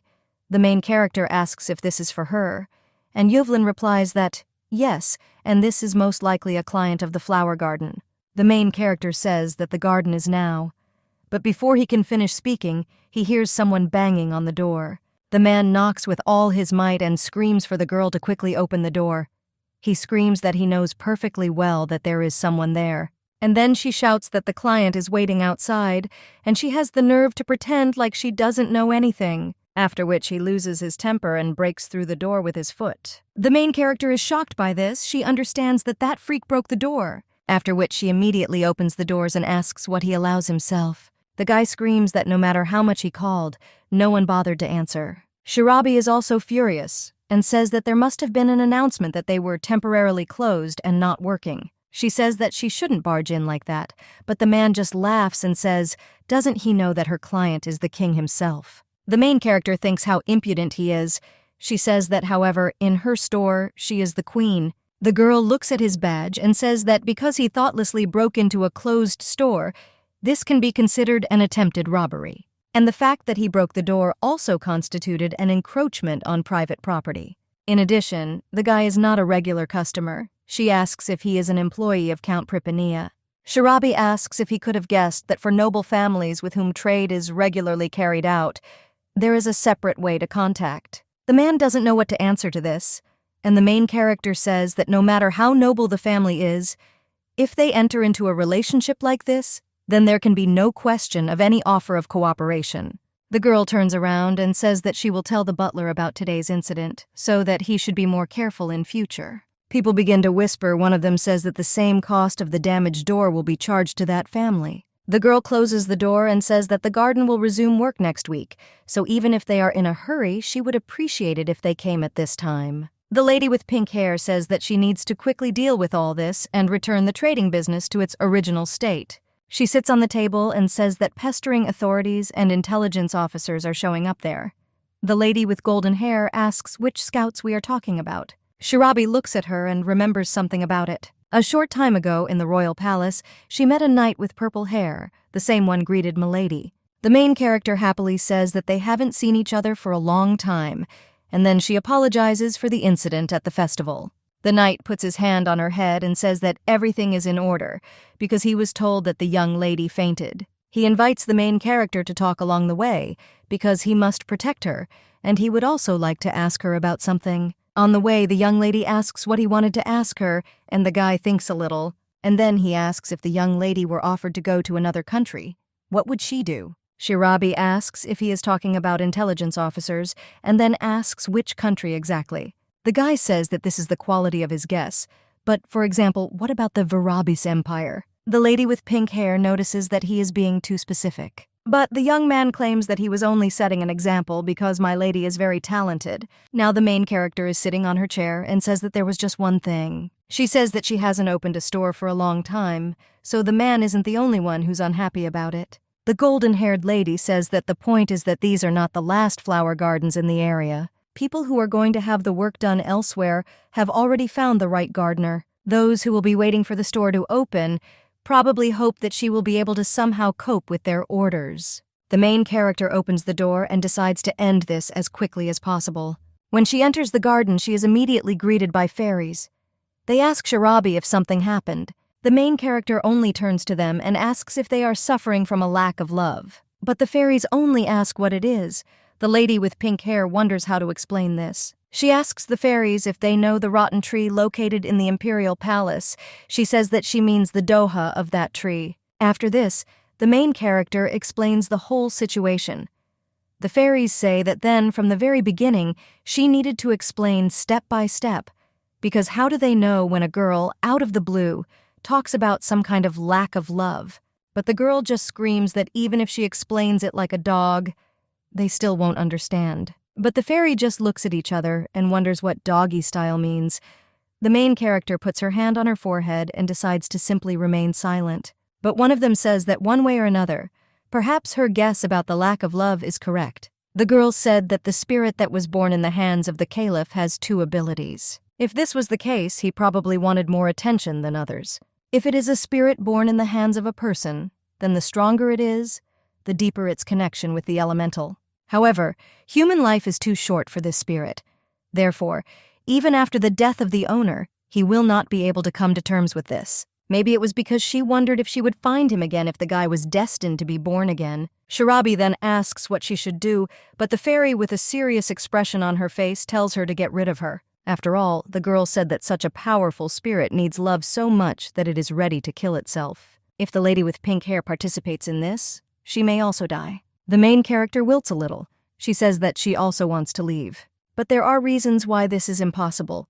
Moreover, she cannot leave her because the woman is very similar to them. The fairies are shocked by this. The main character told her to stop. But even these little spirits that are in flower pots know what the spirit of a rotten tree has to endure, because they had exactly the same heart to take care of the owner who woke them up and raised them. The fairy says that Shirabi can leave on her own. The main character doesn't understand what she's talking about. And the fairy claims that she said that a woman wants to be loved by someone who has similar energy to the person who created and raised her. In this case, wasn't it about the love of the caliph himself? After all, Shirabi has energy that is similar to the energy of caliph. The main character looks at her hands and asks if this is possible with her strength. She tells the fairies a little sadly not to be the same, because they cannot become the same as the spirit of the rotten tree, even if she disappears later. The fairy just sighs, flies closer to the main character's ear and whispers something there. This makes the young lady smile sincerely, and later that night she and Yuvleen go to that garden. The crown prince says that, as the girl said, all the exits from the imperial palace are locked, and the people from the palace also have all the servants left, apart from the essentials. The guy with ruby hair asks if she can handle it, and Shirabi replies that she will try until she succeeds, and then you say that this is not so, and says that she will cope with it no matter what. She slaps her cheeks and says she's off then. The spirit of water is watching them from above. He uses his powers and disperses dark energy. Yuvleen tells the main character to run away immediately if she senses danger, and let her not think of being a hero in vain. The lady with pink hair smiles and says that she didn't mean to. The girl asks if she is not one of those who does only good things for others. She then looks ahead and thinks that she will be fine because she promised Tara that she would definitely come back. Suddenly, a lady with black hair appears. She says that since the girl returned there again, Tony really wants to say that she found what she wants so badly. The young lady says that she herself is a bit of a genius, so she does not forget what she was once told. However, she says that if a woman wants to get what she wants, then could she calm down the energy that comes from her a little. Although the woman looks unperturbed, in reality she can barely restrain herself from snatching what she wants. The woman waves her hand, and the energy dissipates. Then the main character sighs and comes closer to the tree. The girl understands that if from the very beginning this was the only solution, then she must clarify this. So she spreads her arms to the sides and tells the spirit of the rotten tree to come to her. The woman is a little shocked by this and asks what the girl is going to do. But the main character uses her powers and says that this is what the woman wants. Although it is not clear what was the cause and what was the effect, part of this power came from him. The last moments of Caliph are the energy of life. If a girl loved her master so much, she would be able to recognize him. A small clot of energy flies up to a woman with black hair, and when she touches it, her hand gets rid of a black mark. The spirit of the rotten tree asks Caliph if this is it. Her legs immediately begin to move. And then, the woman runs up and hugs the main character. She still has black energy, which is a little harmful to the main character. The brunette sobs and says that she really missed Caliph. The main character apologizes. She says that she is not the Caliph because, unfortunately, the dead do not return. The main character says that even knowing this, the woman could not cope with her loneliness, an empty palace and gardeners who left this place. Since then, no one has returned. The woman is a tree planted to please the eyes, and she must have wanted people to look at her when she was blooming beautifully. The girl tried her best to grow very beautiful flowers that smelled delicious.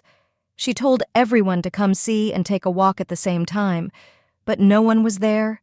No one heard her call. The lady with green hair asked for someone to come. She soared high, and when I did this, I saw the maid. The spirit of the tree shouted to her to come, but the girl did not hear it. Then the tree spirit used a little wind, but the maid only asked what was going on with the weather and ran away. The green-haired lady understood that ordinary people did not hear her voice, but Caliph was special. And now she was left completely alone. Then that despair settled in her. Now the woman is shedding her black tears, and at this time the spirit of water is trying with all her might to drive away the dark energy. The main character hugs a woman and thinks that there really is no limit to this. The girl thought it would be hard, but she doesn't understand how long it will last. The spirit of the rotten tree says just a little longer, and the main character wonders what she is talking about. But then he sees that the young lady's hair is beginning to return to its normal state. After that, she says with a smile on her face that they should have met earlier.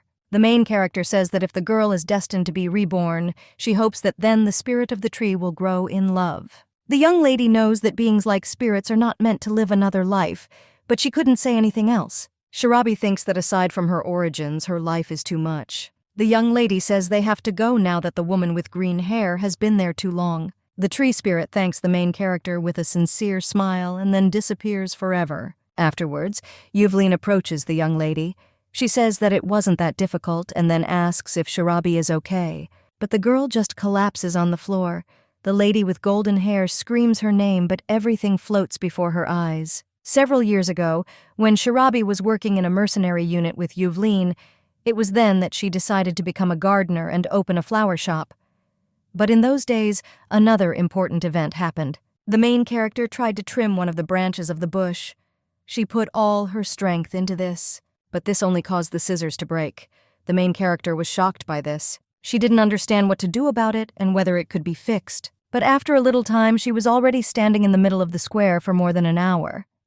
The young lady wondered where she even was. It seems to her that last time she saw a forge on the right side of the road, but now there is no one in that place at all. The girl thinks that moreover she has walked the streets for so long that she no longer remembers the way back. So the young lady found herself in a foreign land. She understands that only she could get lost in 3 pines. But suddenly someone puts a hand on the girl's shoulder, and this makes the little girl scared. However, when she turns around, she sees a young man with brown hair there. He apologizes to the baby and says that she must have been scared. The guy asks if she is okay. He claims that he simply saw that the girl continued to stagnate in one place and asked if she was lost. He says that the baby also carries such huge scissors with her, so he asks if it's hard for her or not, and then offers his help. The main character says that it's not hard for her at all, but the guy just smiles. After this, the girl finally decides to ask if he knows where the forge is. Then the guy takes her to the building where the blacksmiths work.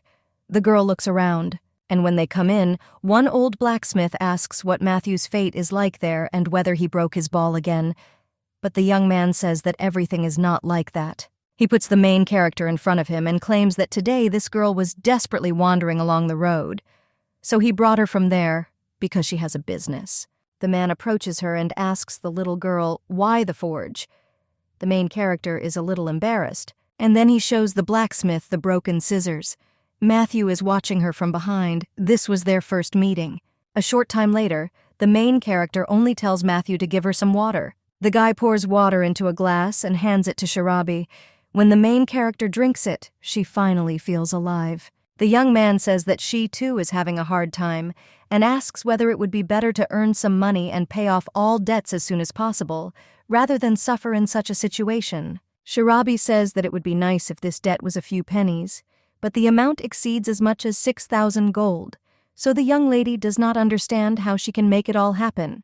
But the guy only says that if he were with her, he could do this, because the once ruined garden began to sparkle with new colors in just 2 months, thanks to her. The young man claims that his girlfriend can definitely become a world-famous gardener. The girl says that the guy will definitely be stung by a bee someday, and the boy only asks if this is a curse. But Shirabi replies that he speaks as if his teeth were smeared with honey. The young man just giggles and then picks one purple flower, and he puts it behind the ear of the lady with pink hair. He also asks how old the girl is. The main character understands that they have known each other for 2 months, but she still hasn't said her age. The girl claims that she is 14 and asks why the guy is interested in this. The young man, all red, says that he likes her, but she is still too small.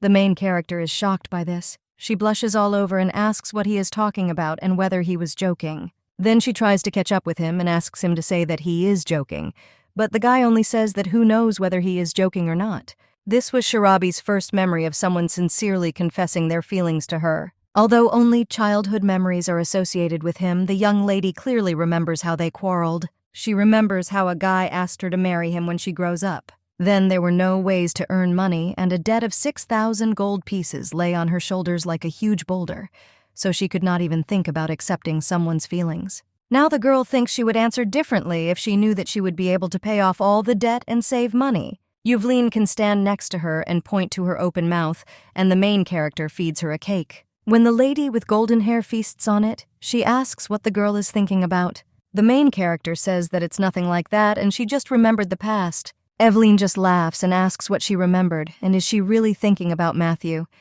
Shirabi blushes and says of course not. Tara is interested in this and asks who Matthew is. The golden-haired lady asks Tara if he knew that Matthew was their first love, Shirabi. The main character at the same moment screams that everything is wrong and the guy was unrequitedly in love with her. Yuvlin asks, didn't the two of them spend too much time with each other even though they were working at the time? Tara just turns around and says that it's true. At that moment, one thought arose in the main character's head. Looking at Tara's profile, she wondered if there was anyone she could like right now. But the girl immediately grabs her fork and stabs a whole piece of cake and then mercilessly eats it. After which the girl claims that this relationship is a thing of the past. And even if Matthew confesses again who she is, she's not going to reciprocate. Yuvlin just smirks and asks if it's true. That same evening, the main character lies on the ground and looks at the stars. But suddenly something obscures her view. It turns out to be Tara. The guy claims that the girl will catch a cold if she lies on the floor. But the main character says that she has quite a strong immune system. She worked too hard at that time, and that's why things turned out that way. After this, the main character says that tomorrow, the guy will finally be able to return to his body. Tara says that's true. Then Shirabi tells him to visit her from time to time because he will no longer see the spirit with his own eyes, but the guy doesn't let the lady with pink hair finish. He lies down on the grass next to her and then claims that he came to look at her. The young man says that there is a lot of things that he would like to tell, but he hasn't even really told her his story. The main character asks if he talks about how he lived as a prince. The young man says that perhaps her idea differs from reality, but she and her brother are considered exiles from an early age. The guy asks if the girl remembers the burnt mansion they went to on the day they first met, but it was there that she and her brother spent their childhood. The main character is a little shocked by this, and after that, Tara continued the story about his childhood. He told a story that he had not touched on before, about how he almost drank poison, and then about how I almost stabbed him with a mercenary dagger, and then how he lived day after day receiving dozens of threats, even when he was called to the palace. Due to the growing fear at the sight of his father occupying the imperial throne, he could not utter a word. The guy was a pathetic person who always lived under someone's protection, without a single drop of courage. So he lived until that very moment when he touched that rotten tree. Then the young man had a dream. He didn't really see Sharabi's face, but he immediately left and went to Sharabi's flower garden. If her boyfriend had not met her that day, then most likely the end would have overtaken him. Looking back, the young man realizes that he has experienced enough difficulties. But what if he had to go through all of this to eventually meet Sharabi? The guy says he thinks this theory is true. He turns to Sharabi and then extends his hand to her. The lady with the pink ones takes him by the hand, and the guy claims that he really wants it, that the day has come when he could meet her not in this state, but as a living person. To talk about your true feelings, the main character understands that she will definitely cope because she made a promise to Tara. Now the main character thinks that since that woman was a tree spirit and the main character a gardener, this separation was apparently destined to happen. The girl lies all exhausted and wonders whether the spirit of the tree has found freedom. But when she opens her eyes, she also thinks her stomach hurts. Someone hands her a glass of water. The main character is about to say thank you, but then she sees that it is His Highness the Crown Prince and says that she thanks him. The young man with ruby eyes says that he should be grateful for nothing. He holds out his hand and asks if the girl will drink, and she says that she will and immediately drinks a full glass. Then the Crown Prince says that the tree is completely dry. The main character says that all this is because the spirit has left him, and most likely flowers will never bloom, or leaves will appear on that tree again. Sharabi crushes the glass in his hands and asks if that tree will be cut down. His Highness says that he doesn't know, because if it no longer creates problems, then it doesn't matter to him whether they cut it down or leave it. Besides, he is not the owner of this palace, and Tara will decide what to do with him. Then the main character remembers something important. She asks how long she lay unconscious and how Tara is doing. The guy with ruby hair only says that he sent a doctor to him, and if you think like that, then it's time to slowly come to your senses. He asks if they should go and visit him, and at this time the young man lies in his chambers. But suddenly he begins to regain consciousness. The guy realizes that apparently he has already completely returned to his body. He has not felt this pain for a long time, but when he looks forward, he sees that during the time he was lying there, his bangs had grown noticeably. And then he remembers that Sharabi, after all, strongly ordered him not to go inside. That's why he was outside the imperial palace, but a short time later he noticed a flash of green energy. He did not return immediately after this. The young man tries to get out of bed and go to Sharabi, but he immediately falls off his feet. At this time, he hears someone heading down the corridor. It turns out to be the Crown Prince. The guy is holding Sharabi in his hands, after which he sits her down on a chair and asks if the girl hasn't been using her powers for 2 months. So he asks her to sit, because it's likely that she'll get dizzy. Tara feels a little awkward and sits back on the bed. The guy with ruby hair says that they are both very tired, so they shouldn't talk too long. Then the Crown Prince turns around and says he's gone. Tara and Sharabi are a little embarrassed because now they are alone. The guy looks at the trembling hands of the main character and immediately lowers his head, feeling guilty about this. But the young lady just calls out to him and says that in fact, she has not died yet, but is full of strength and energy. So she asks if he can stop worrying so much already. The guy says that it seems that Sharabi's condition leaves much to be desired. The young lady asks why. But the guy asks whether the energy of a person with such abilities can decrease so absurdly, because now he sees that the main character exudes very little of this energy. But the young lady says that this is temporary, and hasn't the guy noticed that this happens every time she loses consciousness? The young man, Zhenya, blushes a lot and says that he apparently tormented her greatly, but the main character does not look offended. She just puts her hands on his cheeks and says that nevertheless it's good that he's back. The guy agrees with this, and the young lady continues and says that besides, she also benefited from it. After all, if this had not happened, then perhaps she would have lived her entire life in ignorance of that which disturbs the soul of the spirit she created. Therefore, she tells us with a bright smile on her face that everything is in order. Tara looks at her a little flushed. The main character just yawns. She has spent so much energy that her body is weak and sleep takes its toll. It was then that Tara decided that next time he would definitely protect this girl, and about a month later he again visited Sharabi's garden. A lot of time had passed since Tara's awakening, and the main character's powers, which had been completely exhausted, could only do nothing but sleep. The work in the store exceeded 15 days, so that after it was completed it could be opened again. The main character opens the door to her shop and tells customers to get in line, because today only 10 people can place an order. One of the guys asks how it is that he has been standing there for 3 hours already, but the young lady says she can't offer more because of the situation in the imperial palace. Assam thinks it is appropriate to send away guests due to the preparations that are being carried out in the palace. Then the guy asks her to at least give her a number. Well, the young lady just tells him to come back today because she will remember everyone who waited in line. And then someone points out that people came from the palace. People in the crowd are a little disappointed, but disperse, and the main character can finally breathe. After this, Tara approaches her. The two of them then head to the shop. The main character serves the prince tea while she counts the plants. The order received from the imperial family involved cultivating plants on site and holding a celebration in honor of Tara's recovery. The young lady counts 14 plants and realizes that she is finally finished, but then she turns to the guy and asks if something happened. She claims that he arrived in a sparkling carriage and was also born in beautiful clothes. The young man chuckles, and then he hands the main character 2 envelopes.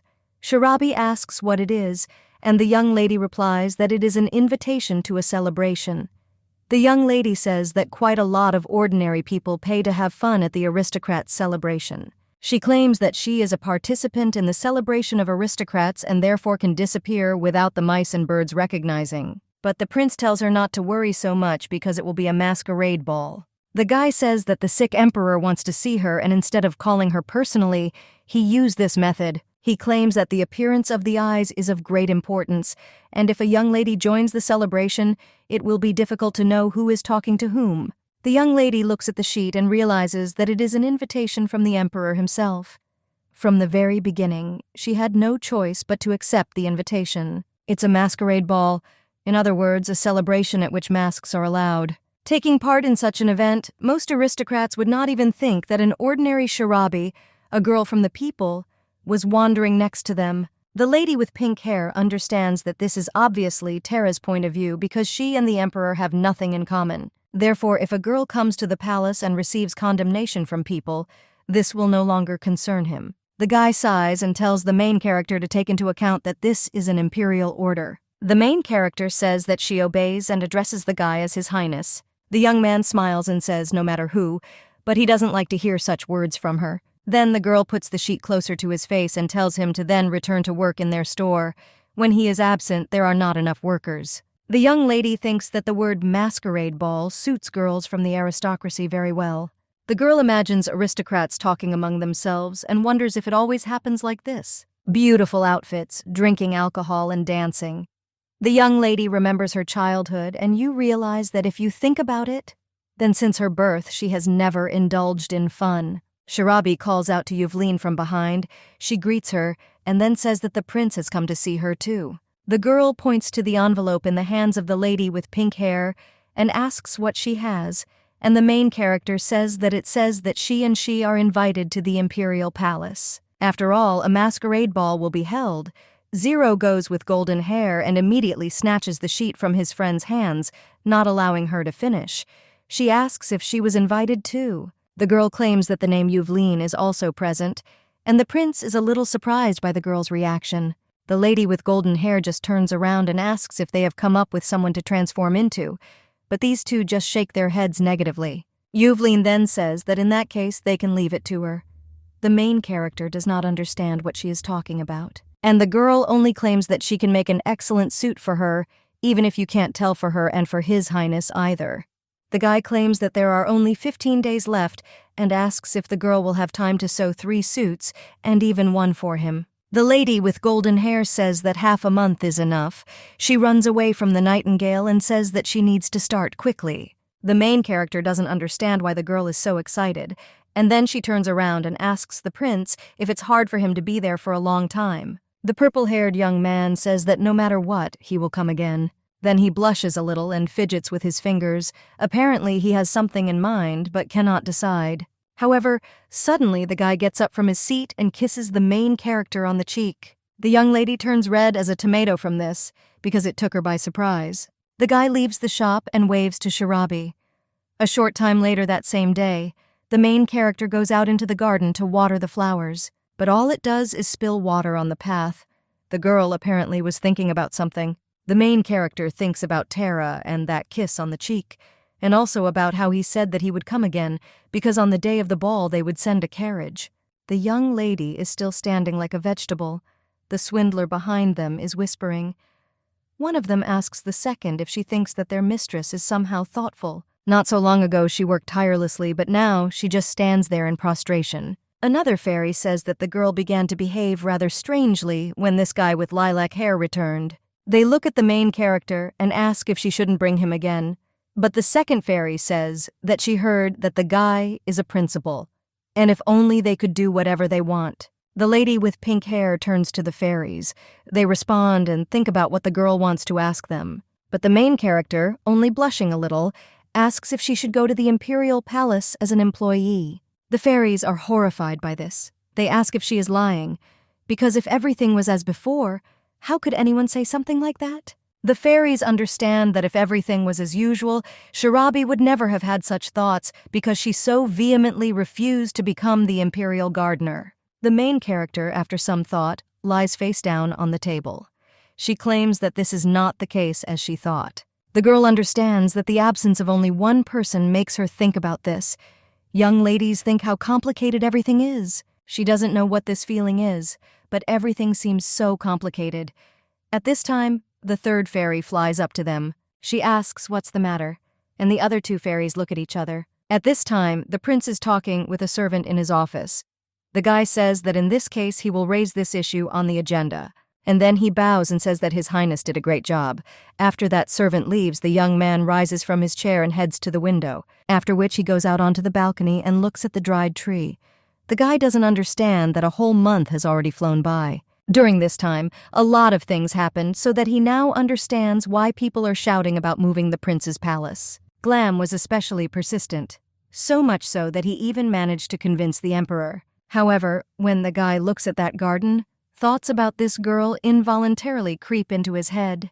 Tara wonders if he would be selfish if he said that he wanted to continue being there. Suddenly, he sees a pink ray of light and thinks that even now everything is exactly like that day when he was next to her. The fairy flies up to the guy and tries to reach him, but he thinks that this is a spirit that cannot be seen. But then he realizes that he sees a spirit and is immediately surprised.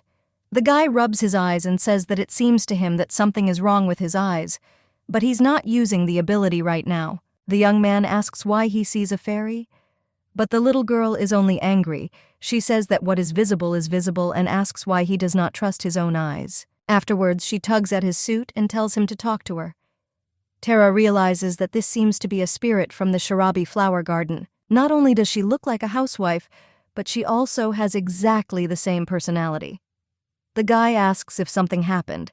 The little girl just gets angry and says if he's asking. Then she starts pulling Togo by the hair and screams why he doesn't appear in the garden, because now he doesn't look like he's in pain. The guy just puts his hand on his head, and then realization comes to him, and he asks if Shirabi sent the fairy all the way there. He also asks if the baby got all the way there alone. The fairy says that he thinks correctly, because after he left, Shirabi's condition became terribly strange, so she came to find out. But the young man only asks what this strange state means, and the fairy answers, and it means something. After all, the girl does work that she is not even asked to do, and despite the fact that she is receiving more and more guests. And when he opens his eyes in the morning, he does nothing but work until he goes to sleep. The prince is embarrassed and wonders if this is because he is no longer with her, after which he asks if the fairy came because the girl needs a lot of money. But then the little girl just starts hitting the prince on the head and screams that his head is only thinking about this. Tara tries to object, but the fairy only asks what it means, but also whether he thinks that from now on it's wrong to come to her more often. The guy says that maybe this is so, and the fairy asks if he will come even in the state of mind he was before. But the guy says that even if he goes there like this, it will be impossible for Shirabi to see him.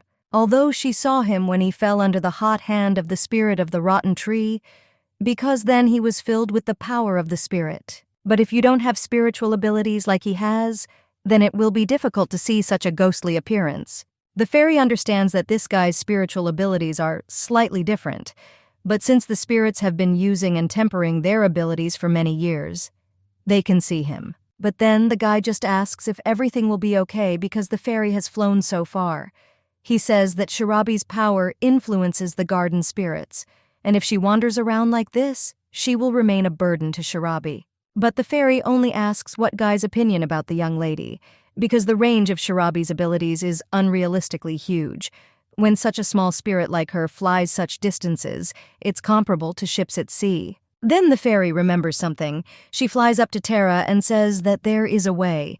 The young man asks what method she is talking about, and the fairy continues and says that she means a way that will help him talk to Shirabi. Then other fairies fly out of the bushes, and the little girl with pink hair says that they will convey to him what Shirabi says, and to her his words.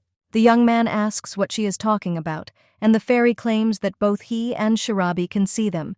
And if the lady with pink hair is not able to see him with her own eyes, then they must listen to what he has to say and convey it to her. The guy thinks that this method will really work if he just wants to praise her. But he remembers that evening and realizes that he will not be able to say the most important words in this way. But he thinks that it doesn't matter if he at least doesn't have to wait continuously. He thanks the fairy and says that even though it will be difficult now since he needs to finish some things, but he will come on time, so let them wait for him. The fairies smile, and then flying away they say that they understand, but then they tell him not to be too late and everything else.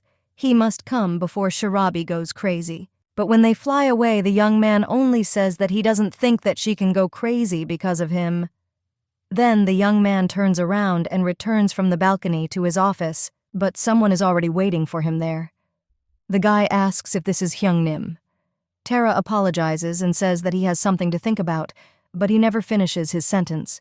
The crown prince looks at his brother and thinks about that lady with pink hair, after which he turns to Tara and says that all the obligatory matters are over so he can go out, but only if he can stand up for himself. A young man with purple hair with a smile on his face asks what he means, and the crown prince only recalls his conversation with the emperor and claims that His Majesty the Emperor allowed it. He said that Tara was already quite an adult and therefore could not hide in the palace forever. And thanks to what happened, he said that he realized the fact that the guy is a little boy in order to be so distracted about him. Tara just smiles even brighter, and when the crown prince looks at his brother, he remembers the past. Previously, during a fire, the crown prince helped him get away from the burning building, and after that they tried to poison Tara. Due to the existence of a mysterious enemy who tirelessly ambushed him, the young man was constantly in a depressed state. However, now he himself wants to go out. The purple-haired young man says that, to be honest, he's done with work for today, so he asks if it's okay if he comes out. The guy with ruby hair sighs. He takes the documents in his hands and tells him to come after a more thorough study. Afterwards, they go downstairs and Tara says goodbye to her brother. The ruby-haired guy uses his ability and says that his brother has the only way to leave the imperial palace. Tara, with a smile on her face, says that she knows. And a few days later, it's time for the ball. The main character wanders around her garden and arranges plants. She curses Yuvlin. The girl with golden hair said that she could not work on a day like today because she needed to dress up the prince. And the young lady asks if this is the end, and then thinks about whether she should close the door, but someone calls out to her from behind and asks her to wait. A little time later, the main character is heading in a carriage. Ordinary people, despite this, say that it looks like this carriage is going straight to the palace. The only one who can't calm down is the young lady sitting in it. The girl understands that her choice fell on something that evokes stronger feelings, and at the same time is less remarkable. Yovlin, holding a wig and a dress in her hands, argued that she was suitable for the image of the main character of a cute fairy tale, and the wig would also help hide her pink hair, which was too conspicuous. The young lady, of course, liked this outfit because it was like the heroine from Alice in Wonderland, and Yuvlin herself was excited about creating the image. But the young woman thinks that getting involved in such an adventure right before the ball is a little dangerous. When the girl heads to the palace, the knights tell her to show her invitation. Well, one of the butlers says that he heard that this man was called by His Highness himself. Glam passes by, sees this whole situation, and comes closer. The knight claims that he was told that this man was personally invited by His Highness. The main character, with a smile on her face, says that she is glad to see Glam. He freezes for a second, and then realization comes to him. After which the man claims that he was waiting for her. His Highness is expecting a young lady, so they should pass quickly. As Shirabi heads down the corridor, she realizes that she has not yet gotten used to these shoes. so they are damn uncomfortable. Glam at this time says that the girl is truly incredible. If not for her voice, he would not have recognized her. The main character says that she also admires Yovlin's skill because the girl made her just a different person. The servant asks if she is talking about that elementalist from a foreign land. And then when they approach the door, the servant claims that the girl is there. He bows and says that there is still a little time left before the celebration begins, so they will meet His Highness later at the venue of the ball. The main character thanks him for seeing her off, and then walks through that door. The young lady looks around. But suddenly, her gaze falls on someone else. The girl sees a guy with ruby hair. Looking at him, she realizes that this is the crown prince, but the girl is shocked by this. The guy, when he sees her, smiles and says how many years, how many winters, and then asks how she is doing. The young lady remembers how she was lying on the floor and claims that everything is fine now, but the sight of His Highness. But he doesn't let her finish and says that now Tara is being dressed up by an elementalist. He touches his ears and says that he really doesn't know where this character comes from. The main character understands that she is Alice, and the guy is a white rabbit. The young lady wonders if Yuvlin is going to dress Tara up as characters from that opera. Then Shirabi looks at the crown prince and thinks that since this is a fairy tale from another world, he wears this costume and doesn't know what it is. But suddenly the door swings open, and Yuvlin screams that this time it really is a masterpiece. The girl comes out with a young man dressed in a tablecloth and says that the young lady's face formed the basis of the outfit, and she even applied makeup, so she turned out to be a talented actress. Shirabi looks at her friend and says that means she is the Black Queen, and then asks why the guy is wearing a headscarf. Yuvlin claims that this is a way to present a masterpiece to the world at the right moment, and at this time a rumor comes into the room and screams for them to come in. The guy under the scarf turns to Shirabi. He claims that he heard from the spirits that her condition is strange, and then asks if the girl is okay. The main character understands what he's talking about, and you answer that it's not that anything happened, but she just thought that she should try to live her own way. But then the main character asks what's wrong. The guy under the scarf is silent. And then he says that these are the funniest words he has heard from her in the entire time they have known each other. Shirabi clenches his fist and says that this is not funny at all.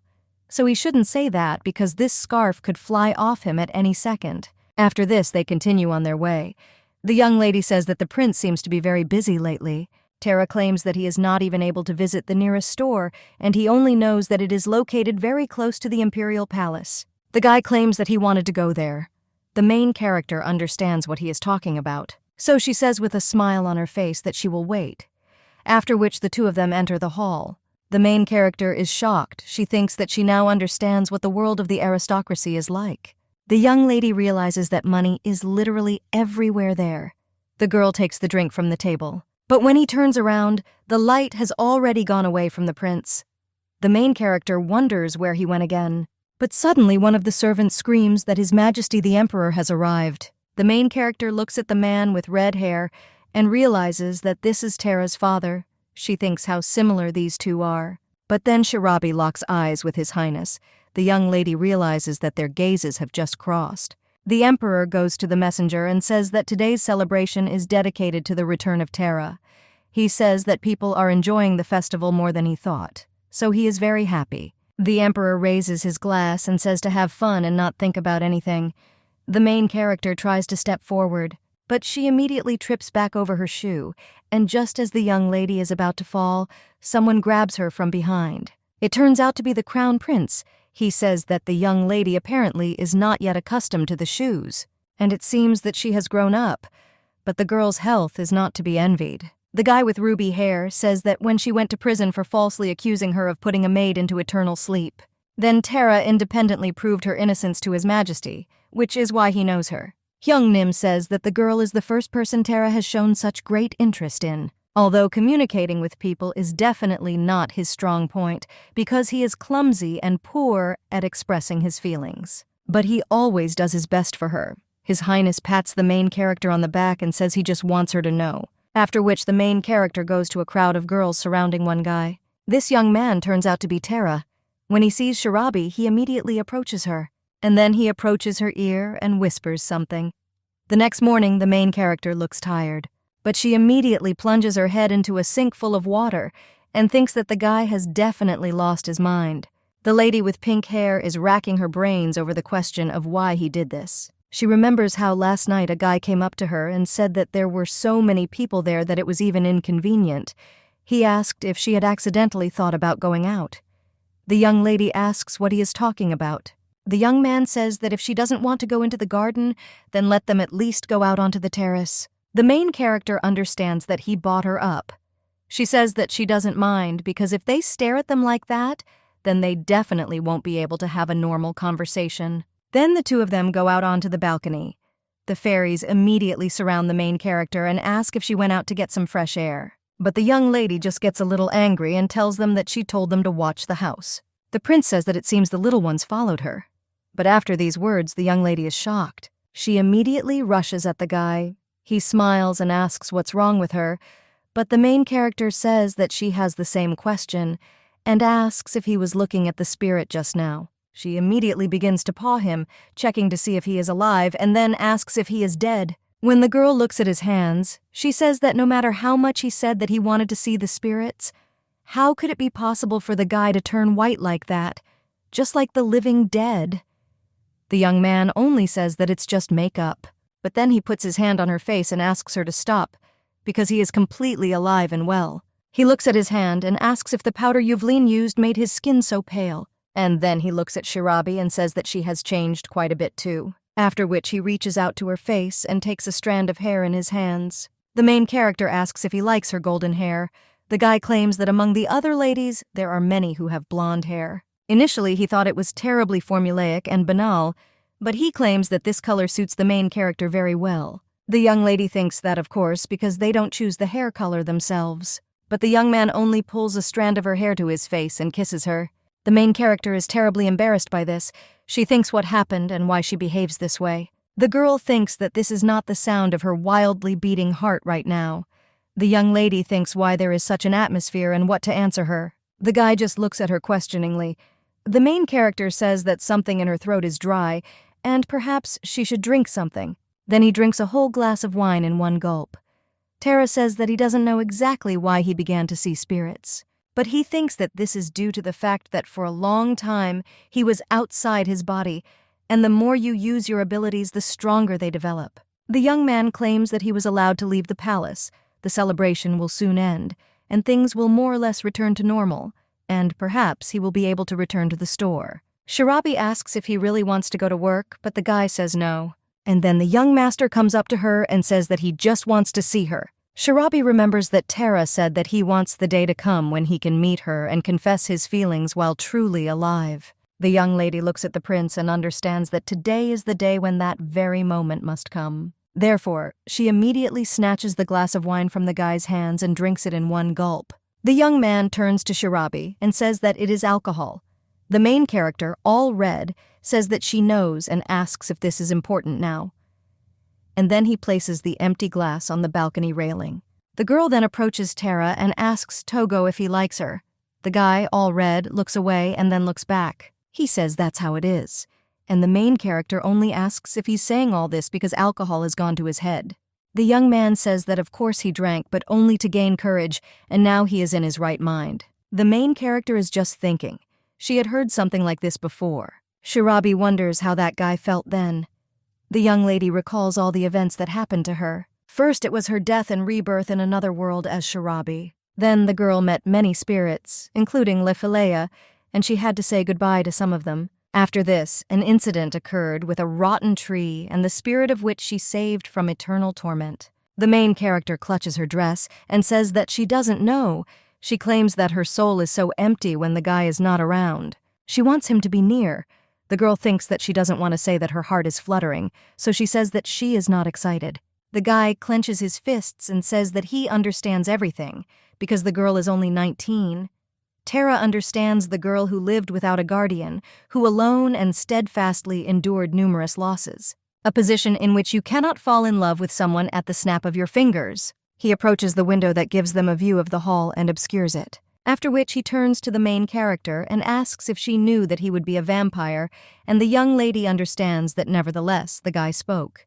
The young man comes up to her and takes her hand, after which he claims that they say that vampires drink human blood in order to preserve their youth and beauty. They are also able to charm people using magic. The guy moves even closer to her. He whispers in her ear whether she says that her heart is not fluttering, and then pushes away a strand of hair. Then he approaches her neck and kisses it tenderly. Then the guy pulls back a little, and he tells the main character that then he will drink her blood and tells the young lady to captivate him. Shirabi is all red and does not realize what is happening now, and the guy lightly bites her neck. Then he moves away. The main character looks at him all red, but then looks away. And Tara once again says that he likes her. He claims that he does not force her, however. He slowly approaches her, and then their lips touch in a tender kiss.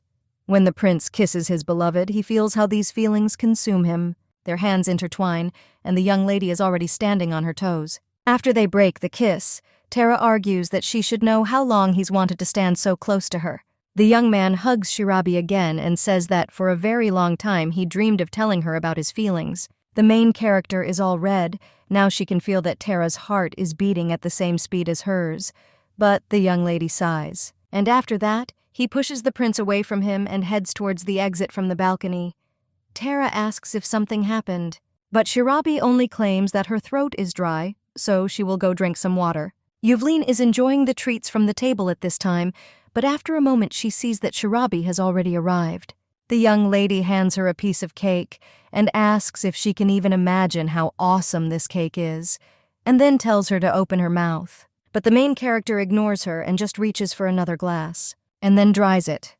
Yuvlin tells the young lady that this is alcohol. The main character doesn't listen to her and just reaches for another glass. After she has already devastated more than 5 of these, Yuvlin asks what happened. The young lady says hers, but then goes silent, and Yuvlin excitedly tells her to continue. Well, the main character just covers her mouth with her hand and says that she's going to throw up, after which she heads out and empties her stomach behind one of the corners of the imperial palace. Yuvlin looks at her friend worriedly, and after that, Shirabi just lies contentedly on the ground. But when he looks up, he thinks that everything is floating before his eyes, and then she falls asleep completely. But now in the morning, remembering all this, she immediately immerses her face completely in the water. After her morning water treatments, she leaves the bathroom. But there she is, immediately met by Yuvlin. She asks what took Shirabi so long, because she already thought that the girl managed to choke while she was washing. But the young lady just looks away. Then the lady with golden hair comes up to her and asks if something happened between her and Tara. The main character only asks if she has to answer, which is exactly what she does, and plops down face down on the table.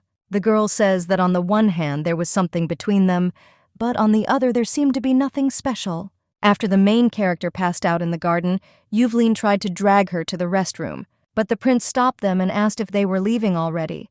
Fat Yuvlin says that as he can see, this girl has had too much and she will put her down someday, and as soon as she sobers up, the girl will take her to her place.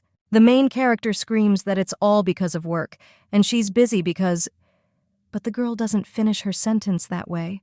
The prince says that he will prepare a room for rest, and if the young lady is busy, then nothing can be done. And instead, he will soon come to the store, so she must wait. But the main character just screams something, but then covers her mouth with her hand. Tara takes a breath and asks if she would like to see her only garden worker, Shirabi. The girl looks at him in shock, and Yuvlin says that she is drooling, and the main character says that she never thought that she would fall head over heels in love with him. The prince just laughs in response to this, and the main character, now remembering this, cannot even raise her face from that table. Yuvlin puts his hand to his forehead and says that, in any case, the young lady has sobered up, and that's good. After which she says that she needs to go away for a while, so Shirabi should not create problems. And if she doesn't leave for a regular client, then we can assume that the work is over. But the main character only asks where she's going. The lady with golden hair says that she is going to the palace, and the main character says that the celebration is over. But the girl only says that it seems that the crown prince wants to ask for something, and apparently that is why he specially sent her an invitation. Whether it's a problem with the spirit or something else, he always has something to say. Therefore, the girl stretches and then turns to the main character and pats her on the head, after which she says goodbye. The pink-haired lady just wonders, when did the crown prince and emperor become so close to Yuvlin? The main character wonders if something really happened between them at the celebration. But suddenly, someone enters the shop and addresses Shirabi. When the main character turns around, she sees a familiar face there. This turns out to be the same knight. He says that he is glad to see the lady and asks if he can come in, and also if there is no one else there. Main character looks at him and realizes that she's alone. There was someone else who motivated her to work, but she had completely forgotten about him. The girl understands that the guy came on the eve of the celebration. That day, having finished applying makeup and closing the doors of Shirabi's garden, a voice was heard that was in a hurry to call her, but the young lady completely lost it. Then the guy approached her and claimed that he needed to meet with the owner of this garden. The guy asked if the working day was already over, but the main character only asked what he was talking about. Then the knight, looking at her again, realized that it was Shirabi. He said that he could not believe that this was the lady, and then asked why she looked like that. The young lady asked why and showed him an invitation to a masquerade ball. The girl asks if the knight knew about this, but he only claims that, to be honest, he was removed from his post, so he is not aware of palace events. The main character doesn't think much about it at first, but then realization dawns on her, and she screams in shock as he is pulled away. Young people understand that palace knights are people who receive the country's salary. That is, civil servants are like an iron rice bowl. The young lady thinks it was possible to refuse the status of an imperial knight. And the purple-haired boy says that there is one more thing he needs to say. And this is that at the moment he is wanted, so he asks if the lady could hide him in her shop for a while. This shocks Shirabi even more. She screams why he is wanted and then jumps away from him. The girl picks up a shovel and asks if he killed the man. Rosa immediately waves her hands and says that he is not capable of such cruelty. The young lady looks at the sword in its sheath, but the guy says that they are not looking for him because he harmed anyone. He sighs and says that if the girl is so interested, he will tell her, and besides, he has something to tell her. The young lady does not understand what he is talking about and wonders what the former knight of the imperial palace and now a wanted criminal can tell her. So the young lady says that she is busy right now, and the guy with purple hair says that then maybe he can come and wait inside. But the young lady only asks whether it is possible to allow visitors into an empty store. Then the young man almost cries and grabs the young lady's leg. He asks if then he can at least wait outside, because he will simply be hiding from there in the garden. Shirabi is ready to refuse him, but when she looks at those puppy dog eyes that are about to cry, who can't say a word? And after that, she remembers everything that the guy did for her and says that let him do as he wants. Then the knight with purple hair is very happy and the main character leaves. But after that, a fairy flies up to her and whispers in her ear who he is and whether this guy is her friend, a visitor, or a thief. Another fairy claims that he scares her and maybe she should kick him out. The main character claims that he is not her friend, but also not a robber. Shirabi says that she also doesn't quite understand what kind of relationship they have. So she tells the fairies to just watch him so that he doesn't do anything bad. Now the main character understands that he wanted to tell her something. The girl understands that, of course, you listen to what happened, but it's better to tell him right away everything as it is. Therefore, the main character uses her powers, and when the guy approaches one of the plants, who asks what kind of tree it is because he doesn't remember having seen it before. But the young man does not have time to finish speaking when he sees a fairy inside one of the flowers. He turns to the young lady and wants to say something, but when he sees her, he has no other words except admiration. The main character crosses her arms and says that the guy is still there, as she sees a wanted criminal. She sits down at the table and hands the knight a glass of water, after which he says that he hopes that the guy will not carry any nonsense. The young man with purple hair says that this is too much because she hasn't even heard the topic of the conversation yet, and she's already reacting like that. He claims that this is not nonsense at all, because we are talking about the duty that the girl carries on her shoulders. The main character immediately jumps up from her chair and asks how he knew. But the knight just smiles and offers to continue, because this story is a little confusing, after which he folds his hands and asks if she is interested. The young lady asks if he is talking about her debt, and the guy agrees. He claims that is what he means. And then you ask what if this same debt is paid in double amount. Shirabi says that this can't be. My boyfriend just says that you should never say never. He gets up from his chair and approaches the main character. He calls her madam, and then you think it would be better to call her boss. The guy asks if she even knows how her parents live now. The young lady thinks this about her parents. Of course she doesn't know because it's obvious. There has been no news from my parents for several years now, and how does Shirabi know about them? However, it is impossible not to find clues if you do everything to find a person. But Shirabi had no intention of actively looking for her parents. Well, if this is so impossible, she has not yet understood why this happened, and maybe it was fate that they let go of her hand on that ill-fated day. But the young lady wonders what if her parents did not abandon her, but instead they settled in the capital of Vatria and earned a name for themselves. The girl thought that probably, even if they heard about her, it would be too late. But the knight only tells the girl to think about whether people who have lost their daughter can live comfortably without paying their debts. The main character thinks what this means, and then droops. Fairies circle around her and ask if everything is okay. And then they approach the knight and tell him to get out. But Shirabi tells them to wait and believes that she should find out what the lady thinks. Then the fairies leave the knight alone and fly up to the main character. They ask if it would be better to just kick him out like street vendors, because if Shirabi doesn't like him, then just let him say so and they will dig a hole for him. The young man with purple hair is struck by this excessive guardianship, and the main character just turns to him and tells him to tell her everything as it is. The girl then claims that she has all the attention. After this, the knight begins his story. He says that he was a spy and a knight of the Virasbi Empire. He was sent to steal the secrets of the Ventrian Empire because the three empires of Virasbi, Ventria, and Zelman do not get along with each other. Then the main character asks why he is in a country like this, but the guy asks how he can know what his superiors are thinking about. But after that, the young lady only says that he said that he would reveal the truth and asks if he thinks that he revealed it. The guy leans his hand and says that what he said is the main comment. And in fact, of course, he knows the reason.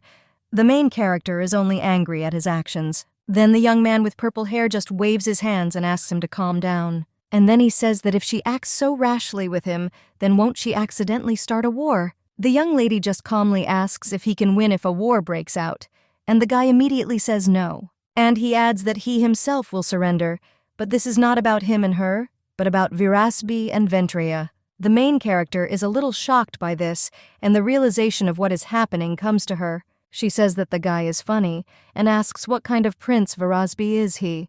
The guy sighs and says that that's not the point, but their country is a country of knights, so they really value each of them. The young lady just asks if this is a joke, and the young man sighs and realizes that she doesn't trust him. But he says that in any case, Shirabi lent the money and has now honestly admitted it, and thus it seems his boss will trust him at least a little.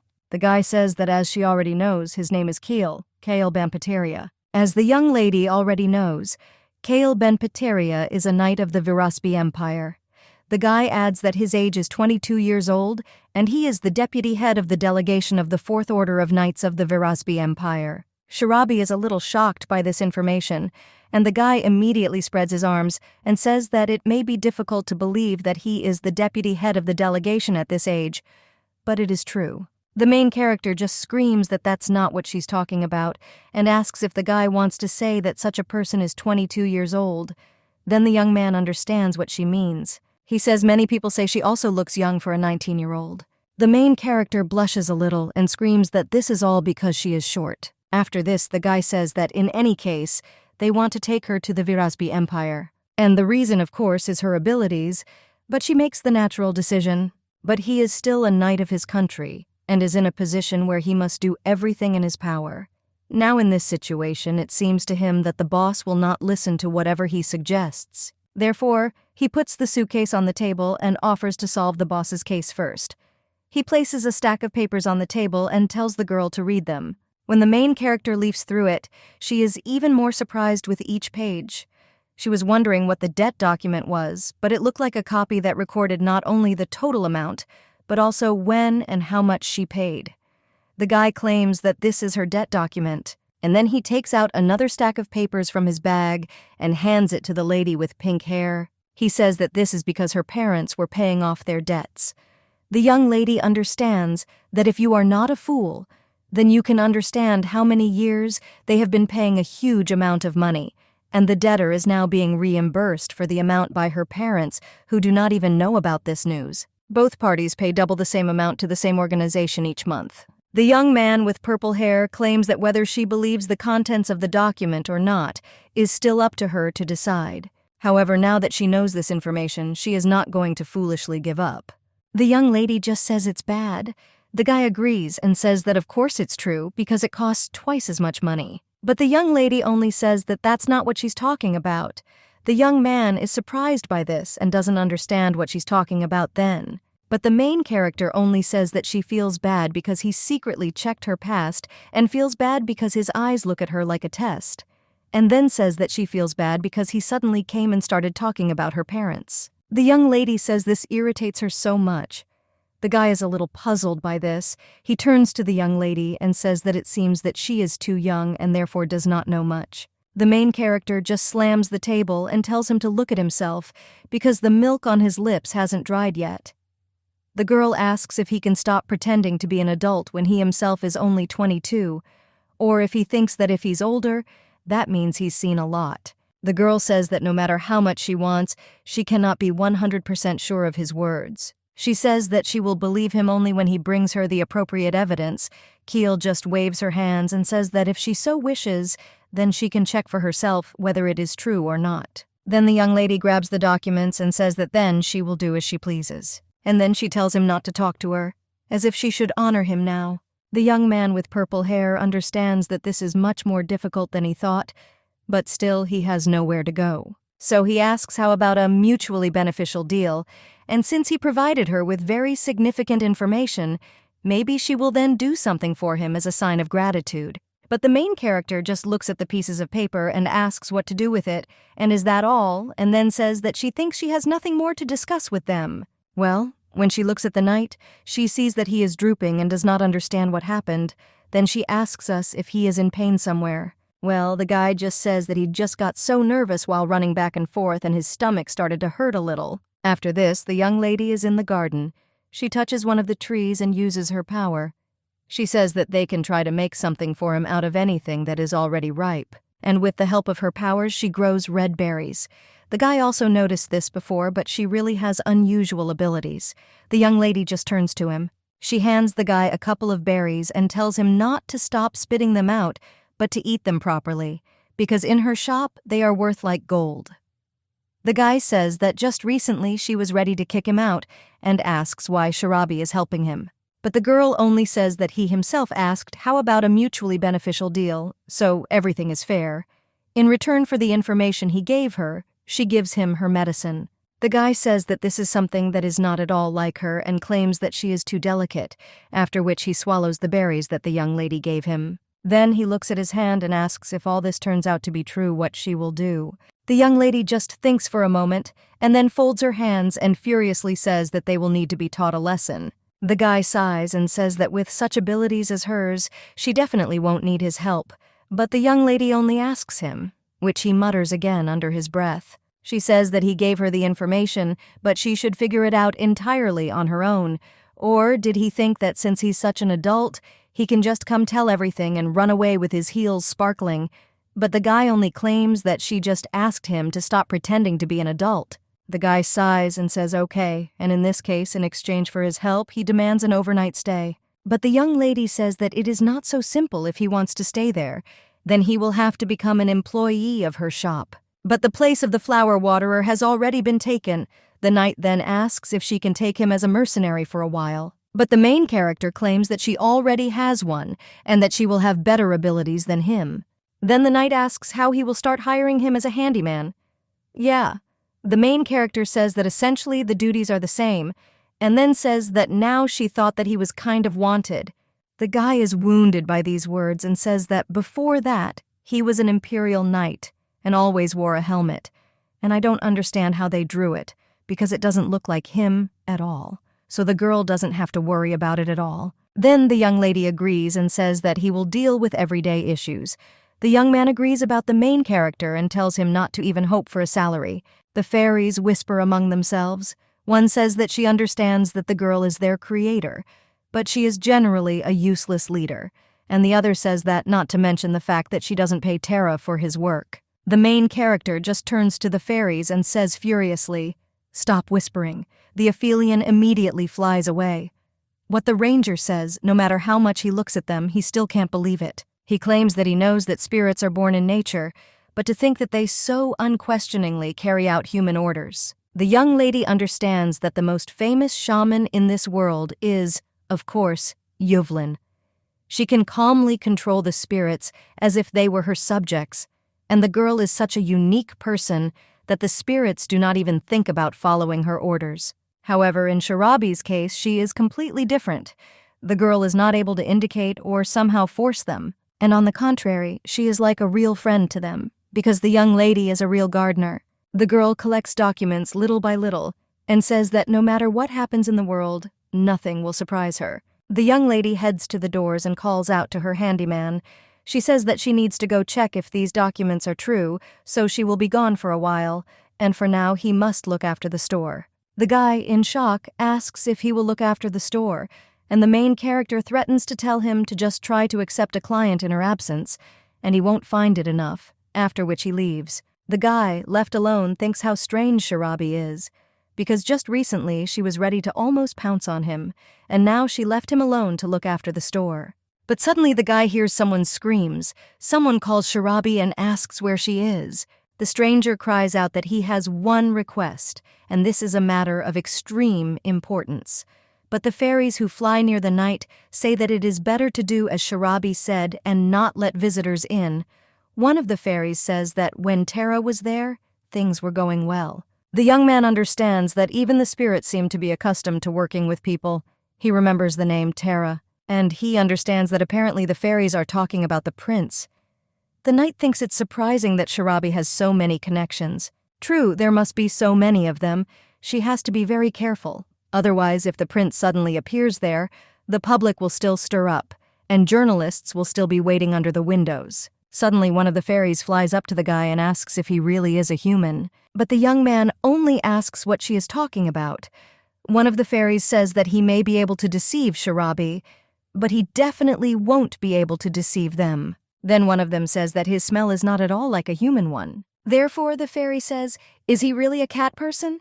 Kyle is shocked by what he hears, and the fairies just look at each other and say that this is 100% true, and if the young lady finds out, her eyes will probably bulge out of anger. One of them says that maybe it would be better to just run away while there is time, and the other asks why the guy stopped there. The knight only puts his hand to the port and says that he has his own reasons for this, but the fairy only asks if it seems to him that this is not a very ordinary case, and says that so much so that cat people extremely dislike people, but are forced to live with them. The guy folds his hands and says that he needs to find something. He says that nothing will happen if this remains between them, and then asks if they can keep this a secret from Sharabi. After all, looking at how she treats them, the girl does not seem like an evil person, but you never know what to expect from people. The fairies look at each other and then say that they won't tell her, but at least they'll try. But Tara will most likely figure it out, and Sharabi will notice it too, sooner or later. Then the fairy turns to the knight and asks if he can just tell it like it is, and then asks what he's looking for. The young man thinks that he tried in every way to find her, but he never asked the spirits about this, but they probably know about it. In addition, these are plant spirits and they may well have useful information for him, but they communicate too closely with people, and should he tell them about it? The guy looks at the fairies and thinks that if he continues to constantly fear everything, then perhaps he will not be able to achieve his goal at all, because one way or another their energy has not dimmed one bit. Therefore, the guy raises his head and claims that he is looking for one healing herb. The fairies ask what he is talking about. The young man says that a terrible epidemic has begun in his home village in his homeland, and no one can cope with it. According to the elders, the only thing that can save the villagers is the herb Pemiharis. However, the problem is that it smells nothing and has no taste at all. The guy understands that he could have looked for her somewhere in the forests or among the fields, but even the charm that cat people have did not help in this matter. He and several of his partners decided to move there, taking on human form. Finding themselves among people, the first thing they did was go to the market, buying all possible herbs that could be somehow useful. The fairy with pink hair thinks and asks her friend if it seems to her that they have already heard this somewhere, because she definitely remembers that someone talked about it. Then one of the fairies flies up to the knight and asks if he should ask Sharabi about this, because she must know for sure. But the fairy doesn't have time to finish her sentence when Shirabi enters the store. She asks what the guy should ask her for. The young man is a little surprised and asks how she ended up there, but the main character only says that she didn't really hear anything because she had just returned. And then he asks what he wanted to ask for, but he just tries with all his might to show the fairies not to say a word about it, after which he smiles and says that it's nothing like that and the young lady shouldn't worry about it because he can cope without her help.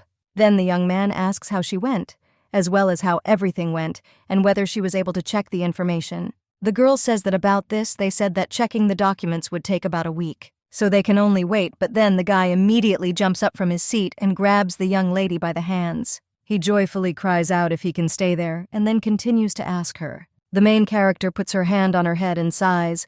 She realizes that now she also has a handyman under her command. A little time later, the guy is already carrying pots of earth, but suddenly he hears the main character screaming that she will never do this. But the guy just asks my lady how this is.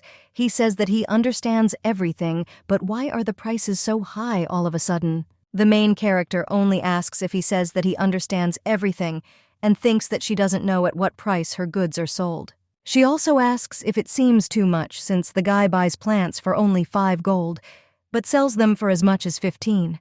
Therefore, the young lady asks if he wanted to get rich so much and says that she seems to have repeated more than once that this variety costs no more than 10 gold pieces, and the guy seems not to have heard. Therefore, the main character takes the contract and tears it to shreds.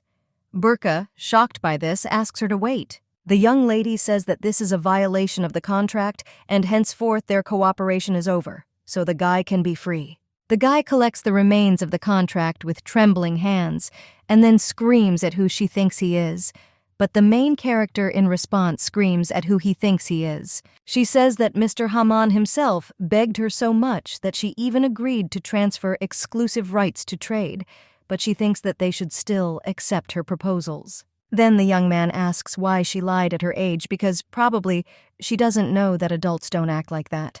But the main character just turns around and claims that she won't repeat it again and he knows where the exit is. The guy just clutches the remains of the contract in his hands and says that she will regret it. The main character turns around and asks what he is talking about. But he only says that it seems that her store has begun to rapidly gain momentum and the additional staff has come in handy. But isn't the young lady afraid that consequences may await her? Because making enemies among high-ranking people is a disastrous business, so the little girl should listen carefully. But Shirabi is only angry and wonders if he is trying to threaten her. After all, this usually happens in stores, but her store is not like the others. Therefore, the main character tells him to forgive him, but Mr. Hammond is not the only one who is interested in buying exclusive goods, and there is a whole sea of people willing. But in any case, you can just stop selling them. After which the young lady says that she does not think that this will in any way affect the business of the store. The guy looks at her with an angry look and says that there is no business in the store. But what will happen if something happens to the owner? And how will the store exist without him? Especially if we are talking about a small shop that can only afford 2 employees. The main character asks what he said, but the guy just turns around and leaves.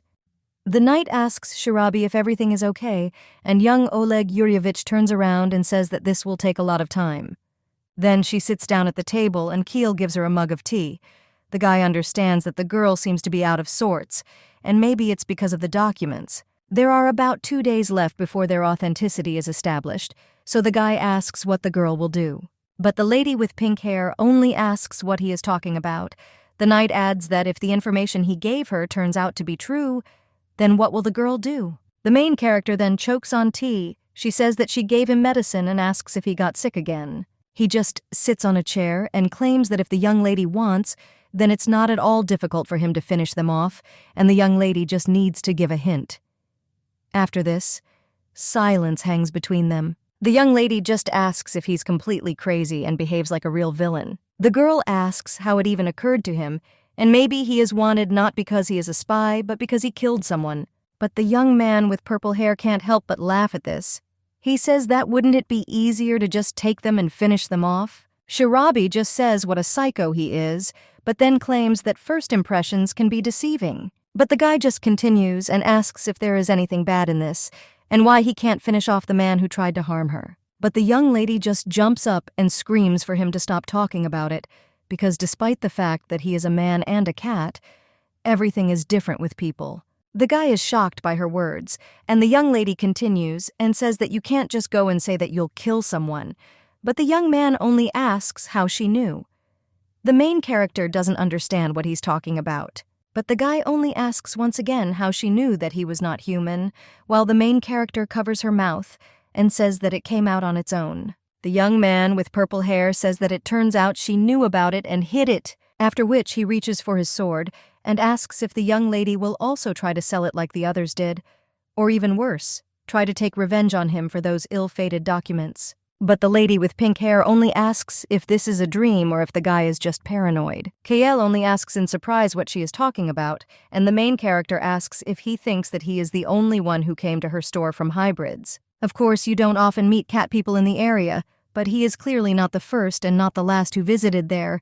Vitka, young lady, elves also came, and even mermaid fairies who live only in water, and in addition, she has already met one of the cat people. The guy immediately jumps up from his chair and asks what she's talking about. Well, the main character just calmly asks if he said pemmicaris, because that's the name of this herb. The young man only says that she heard everything from the very beginning, but the main character tells him not to wince so much because she didn't say that she clearly wouldn't have heard this, and whoever talks so loudly in general. But in any case, they have been looking for her for quite some time, because the young man who came to her last time was also looking for her, and she gave her away. The guy, in shock, asks if she says that she gave away that expensive grass. He says that it's not good to lie because Shirabi is already deeply in debt, and even if he tries, he's unlikely to be able to pay it off. If the young lady manages to return all the stolen money, then perhaps only then will she be able to afford to buy herself at least one root of this herb.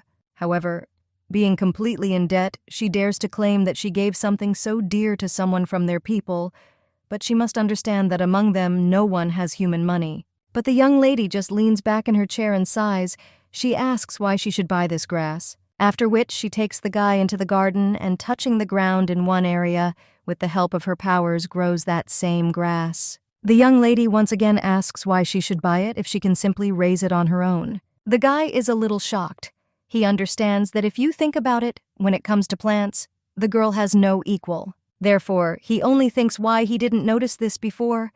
The main character turns to him and asks if he really thought that she would not have enough abilities to do this only because she was so difficult to get. Shirabi says that cat people often took it in the past, so it should work this time too. But the young man says that he still does not understand why she is helping them because she herself knows very well how expensive this poison is. And if she had only sold 3 or 4 roots, she would have been able to pay off all her debts. But the main character just gets up and asks if the guy thinks that she is tired of living. She asks if the guy has thought about what will happen if people suddenly find out that you have 3 or 4 roots of medicinal herbs in her store, and moreover, a difficult herb. One that is difficult to find even within the walls of the imperial palace. The young lady asks if he thought that some crazy people might try to rob her, and, in general, the reason why it helps. The girl smiles a little creepily, and then she says that this may sound a little exaggerated, but she too tried to satisfy her whims. Then one of the fairies remembered because the main character, in exchange for that grass, demanded that she touch the guy's ears and tail until she got tired of it. And this cat then lived there for another week. Then the knight with purple hair understands everything. He says only one word: "I need to visit." Shirabi turns to him and asks what he means. The guy asks if he can go and visit them. The main role does not ask if he wants to check on the villagers. The young man says yes, and promises that he will definitely return. The lady with pink hair says that she wouldn't care, and if he wants, he can come. And if he wants, he can leave. When the guy leaves, he says that he will return tonight, and then disappears. The young lady is already thinking that apparently he is not particularly bothered by the fact that he is still wanted, because the guy runs around so calmly. She turns around and says that somehow she will take him and drive him out. But from behind, she hears someone's voice, without getting to know each other, asking who she will kick out. When the young lady turns around, she sees Tara there. The guy says that they haven't seen each other for a long time. The fairies, seeing this, just fly away and tell them to have a good time. The main character, all red, asks what time it is. She screams for the fairies to come back quickly, but they are not even going to do this. The prince only asks if he can come in, after which they head inside the store. The young man looks back and says that not much time has passed since his last visit, but it seems to him that an eternity has passed. After which he looks at one of the trees and says that it has grown. Then he is greeted with the fairies, and after that he sits on a chair. But when he does this, something like wool flies into the air. The prince wonders if this is cat fur, and then she sneezes. The main character remembers that the guy is allergic to cats. The young man asks if she got a cat. Yeah, the main burning says that he's not really, and it's a long story, but in short, a cat man came there. After this, the young lady heads to the door and offers to go out, and the fairies begin to open the windows. After this, the main character and the prince sit in the garden. The girl says that even if the prince has time to come here, then is Yuvlin really that busy? The guy just asks in surprise if Sharabi heard because he thought she knew. Tara only says that one very important matter came up, so Evelyn and his brother went outside the Empire. The main character only asks in shock if they left because the girl didn't tell her anything like that. But when the young lady met the prince, she said that Sharabi was unlikely to be particularly interested in such things. The main character is a little angry at her friend, and the guy asks if she remembers the garden on the estate that she revived then. The young lady says she remembers, but what about Togo? Tara says it was shortly after their first meeting and the two went to explore. The young lady asks how they will do it, and the guy replies that they said that if a girl can use spirits, then she can also see memories from the past. And his brother wants to find the person responsible for the arson. Sharabi realizes that the two went through a lot as children. The young lady looks at him and realizes that they have survived so many attempts on their lives. The young man turns around and smiles at the young lady, blushing a little. Sharabi Toad realizes that the two have now grown up and become imperial princes. Therefore, they have the power to catch the culprit. The girl says that it turns out that these two are busy with really serious matters. She feels terrible because she can't help.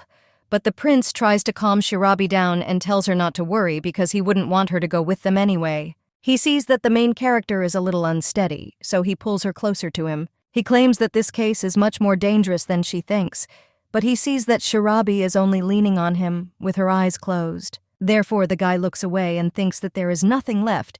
Well, then the main character opens her eyes and asks what he is thinking about. The guy is a little taken by surprise by this and says that he doesn't think about anything like that. And then All Red turns around and says that the trail just disappeared so quickly. The main character asks what he is talking about. And then she remembers those events at the ball and immediately blushes all over. She jumps away from the prince so that she overturns the plate of cookies. The girl screams, "What is he saying?" But the young man only says that since everything has passed, he can leave one more mark. The main character is already in complete shock from this, and is all red as a tomato. But the guy just continues and says that then she will remember him every time she looks at her. The young lady is shocked by this. She immediately hides behind a tree and screams what is wrong with him and whether the prince is crazy. She asks if it's something in the air or if he's just gone crazy. But the young man only gets up from his seat and comes closer to Sharabi. He claims that when the time comes, he will come to see her, and maybe at the same time help with something like before. The main character looks at him incredulously, but the guy just says that she must have a lot to do because he was her only employee, so she probably needs help. For example, to move large pots or heavy boxes. Sharabi says that if that's what he's talking about, then everything is fine. The young man asks what she's talking about. The main character thinks about how to explain everything, and then says that she seems to have an assistant, but the prince only asks what she is talking about because she has no employees. Sharabi says that he is not really an employee, and this is connected with her collector, so everything is complicated. The prince asks which collector and why she didn't say everything right away, but the main character claims that she is saying it now. But the prince only comes up to her and grabs her by the shoulders. He says that the girl could have told her earlier. She could come or send a spirit, because there are a lot of different ways. The young lady turns to Tara. She asks if he decided to interrogate her. That same evening, the girl is sweeping the ground in her garden. She thinks that one and the other guy are both idiots. Fairies fly up to the main character. One of them points to the store and says that Tara still hasn't left, then asks if she's going to ask him. The young lady says she doesn't know, but then a shadow approaches her from behind. The main character does not understand who it is. But when he turns around, he sees that same guy and several big guys. She understands that these people definitely didn't come there for the trees, and they are clearly planning something wrong. One of them approaches the main character and asks what will change if he tells who he is. The lady with pink hair realizes that this is a familiar voice, and then he realizes that this is exactly the man who was in her this morning. The girl asks who knows, she asks why they are here and tries to step back. But when she does this, she realizes that there are 2 more men behind her. The young lady understands that this place is very far from the main roads and shops, so she does not think that she will be able to escape. But no one will hear her, not even Tara because he is too deep in the shop. But the young lady's mouth is immediately closed and she is stuffed into a bag. The fairies fly up to her and the main character screams for her to gather everyone and bring help. The kidnappers are just wondering if everyone is at home, and one of them asks who she is chatting with. Tara is at this time near the bench, he sighs. But at the same moment, fairies fly up to him and claim that Sharabi is in big trouble. The guy asks what happened, and the fairy replies that she was stolen. Then, someone from the outside asks if this is serious. The guy says that he can't leave for a second. He comes closer to the prince. And then he says that with Sharabi every day is fun, and that's for sure. The guy puts his hand on his head and hides his ears. The prince says that this is Verkot, and then claims that he is the same wanted knight. The young man sighs and then tells him to let him clear something up. Varya claims that he is exactly that knight, but he is not a bad guy. The prince only says that the criminal said otherwise, but Kale tells him to relax. After all, he may have been a spy, but he hardly had any valuable information, and he was planning to leave the ranks of the Vilawis Knights. But the prince asks why he should believe this. Kale points to the shop and says that at least because he is an errand boy in this store. Tara says that's what Sharabi was talking about. The young man agrees and says that he is the golden assistant of the big boss, and now he is in her debt. And therefore, for now he has no intention of leaving there, but then he asks His Highness whether he can continue to chill there. He adds that Sharabi was kidnapped. The prince claims that this is true and that she must be saved. But his interlocutor only asks what exactly he is going to do, because he knows that he has no attacking abilities, and he doesn't handle the sword well. Therefore, if he goes after her alone, he will bring even more problems. The prince is shocked by this and asks what the knight is talking about, but he only claims that the young man has little time. This means he doesn't have time to call his knights, so he offers to make a deal. Tara asks what kind of deal he is talking about, and Keel says that he will help him, because in the end he was a real knight, and would even say that he handles the ball better than others. The prince thinks for a minute. He thinks how difficult it is for Sharabi now, so he asks what his interlocutor wants. But he only says that he should remove the reward from his head for his help in saving Sharabi, after which the young man says that this is a simple request. The prince understands that, of course, the bounty on his head is just a precautionary measure because, after all, his identity was identified later. But they have no information about what information he collected on them, and if he does everything correctly, then this request will really be easy to fulfill. The prince says that if the guy has not committed other crimes, then he will consider his offer. But Keel, he just tilts his head and asks if he gives him any guarantees. But then he turns around and says, okay, he'll do it, and then turns to the spirits and asks if they know who stole it. The fairies claim that they do not know the names, but one of them looked like a person who came to the shop before quite recently. Well then, realization comes to the fairy, and she realizes that she recognized his voice, because this is the person with whom Sharabi literally broke the contract. Then the guy remembers that it happened this morning, and the girl apparently has no instinct of self-preservation. He claims that he knew that something like this could happen, and it is not surprising that she was kidnapped. But the store doesn't even have a gate. But the guy thinks when she was careful, because he only gained her trust and was able to gain freedom of action in the store, she even allowed him to stay there. One of the fairies says to follow her, after which Keel goes after her and tells His Highness to follow him too. But the guy just follows his interlocutor and asks if it's possible not to call him that, but he just turns to him. And then he picks him up and talks about how slow His Highness is. Tara is shocked by this, and Keel immediately jumps over the fence. The main character is in one of the houses at this time. She sits on the floor with her mouth tied. One of the fairies tries to untangle the wuzzle and frees the main character's mouth. The young lady asks why this happened just when Yevlin was away. Shirabi turns around, looking around the room. The fairy with purple hair says that the other fairies went for help and the girl should not worry. The The main character just sighs and says that she hopes this help will not be Tara. The girl then looks at the door and asks if there is anyone outside. Then the fairy flies to check. When he flies out, he sees that some people are talking there. The fairy notices that she knows one of them, and the young lady says it's one of those idiots who stopped by this morning. But the fairy says that she does not mean him because the man she saw is a collector, a man who comes for their money. Then Shirabi remembers that sneaky bastard. Now she remembered everything. After all, it was he who introduced her to that Hammond guild. This happened shortly after the girl arrived in the capital. After all, when the debt reached 6,000 gold, that man came to the girl who had obvious problems with payments and offered a deal. The guy claimed that if she gave him sole rights to sell, he would forgive her 100 gold pieces. When Shirabi first opened the store, there were days when the profit was less than 1 gold, so she gave in and accepted the offer with tears in her eyes. Now, the lady with pink hair understands that if you think about it, it was a real scam, and apparently they found out about it, but all these merchant informants are worthless. But then the girl looks at the door and wonders whether Eli can be trusted, because voices are almost inaudible. The main character looks at the window and realizes that this, apparently, is the only way to escape. But then the doors to the room open and the main character falls from this. This turns out to be the same person. He enters the room and tells the young lady that it is useless to try to escape. He says that she has accumulated a considerable debt, and then asks if it's true. Shirabi is ready to finish him off right there, but they decide to calm down because his people are standing outside the door, and therefore it is dangerous to make a fuss. But the man only approaches her and says that she has nothing to worry about because putting girls into eternal sleep is not among their hobbies.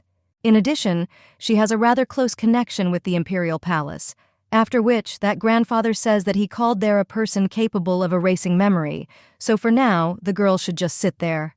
The main character looks angrily at this freak, and he only says that the look alone is frightening, but then a scream is heard from the corridor. Then that freak turns around and asks what happened. The guy guarding the entrance says that there is someone outside and we need to check. Then that man comes out and tells the girl to relax because he will be back soon, and then leaves, slamming the doors. Shirabi is already terribly enraged. She already seems to be burning with anger. But then she looks at the fairy, and he asks her to untie it.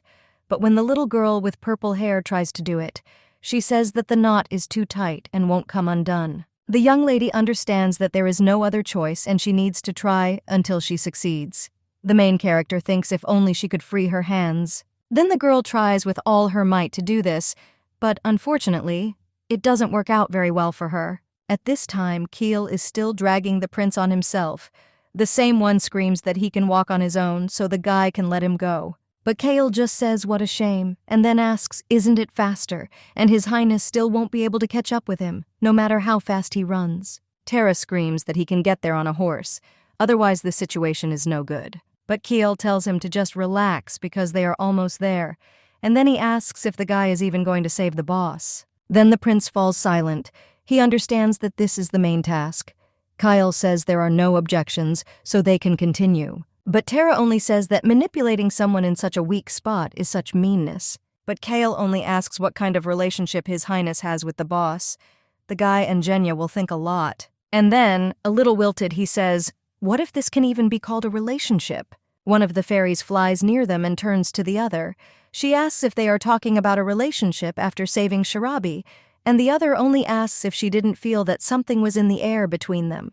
The guy turns all red from such conversations. He doesn't understand what they mean by being sorry. Kale just smirks and then they finally get to where Shirabi appears to be sitting. The prince feels dizzy and Kale lowers him to the ground. When the guy gets up, Kale says that Shirabi is not bad because she grabbed such a guy. But the fairy says that more precisely, it is Tara who is possessed by Shirabi. Kyle remembers this girl and asks if this is true, but the fairy only says that he constantly annoys her. Then the guy with purple hair asks if he can help and tells Phoenix to consider it a mutual favor. The golden-haired little girl realizes that mutual means that she will need to repay him for his help, so she wonders if this is a good idea, but then turns around and nods in agreement. Meanwhile, the purple-haired fairy tries to untie the knots in Shirabi's arms. She almost succeeds, so the young lady says that he's great there and is doing a great job, but at this pace they will soon finish. But the young lady hears some voices from the street. One of them tells the others to make sure she drinks 2 glasses of water before they start erasing her memory. Shirabi realizes that they are already there, but she knows that she can't just give up. The fairy is trying with all her might to untie these knots, and she finally succeeds. But it turns out to be a little too late to believe. Those same guys come into the room. One of them approaches the main character and asks if she heard everything, after which the guy approaches her and claims that before he erases her memory, he needs answers to some questions. He says that the girl grew up without parents, and it must be hard to hear about her debts. Well, he asks how she knew that the debt was paid in double amount. The lady with pink hair curses this damn information, but the guy tells her to answer otherwise it will be bad, and he wouldn't want to raise his hand to the girl. Shirabi realizes that if she talks about Kyle, he will be in danger. Therefore, the girl only turns to this villain and asks if he will hit her if she does not answer.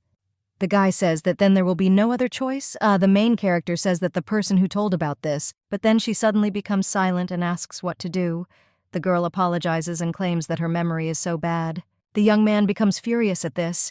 He stuffs the dagger back into its sheath and says that he said that he doesn't enjoy beating girls. But the main character only says with a smile on her face that this is good, and she doesn't enjoy giving up her people in exchange for her life. Then the guy immediately gives her a strong slap in the face, which makes the young lady's vision swim. And the guy just grabs her by the collar and asks if she's going to answer. He then takes out his dagger again and folds it and charges at Shirabi with it. But suddenly a wind with herbs blows from the window. The villain does not understand what is happening, but he is immediately enveloped by a vine. When the main character opens her eyes, she sees fairies in front of her. They are very hostile towards that guy. The young man asks what it is. He uses a knife to try to free himself from this vine, and one of the fairies screams that if he touches Shirabi, she will finish him off. The lady with pink hair notices a small, dark energy coming from the fairy. She also says that if that guy hurts Shirabi again, she will not forgive him. The main character remembers the spirit from the rotten tree, so she raises her hand and claims that she is fine and asks the fairies to stop. The guy just turns around and asks if this is her doing. He tries with all his might to free himself from the vine, and he succeeds. After that, he grabs the sheath of the dagger and screams that he left the girl alive, and she does the same to him. He swings at her with all his might. But suddenly, someone grabs his hand. This guy claims that they say that people who can manipulate the memories of others are much more sensitive, so he decides to check if this is true. When the villain turns around, he sees a guy with purple hair there, but he begins to squeeze his hand so tightly that the scabbard falls out of the villain's hands. Kale just asks with a smile on her face if the guy wanted to hit her boss. But the memory manipulator falls to the ground and screams in pain.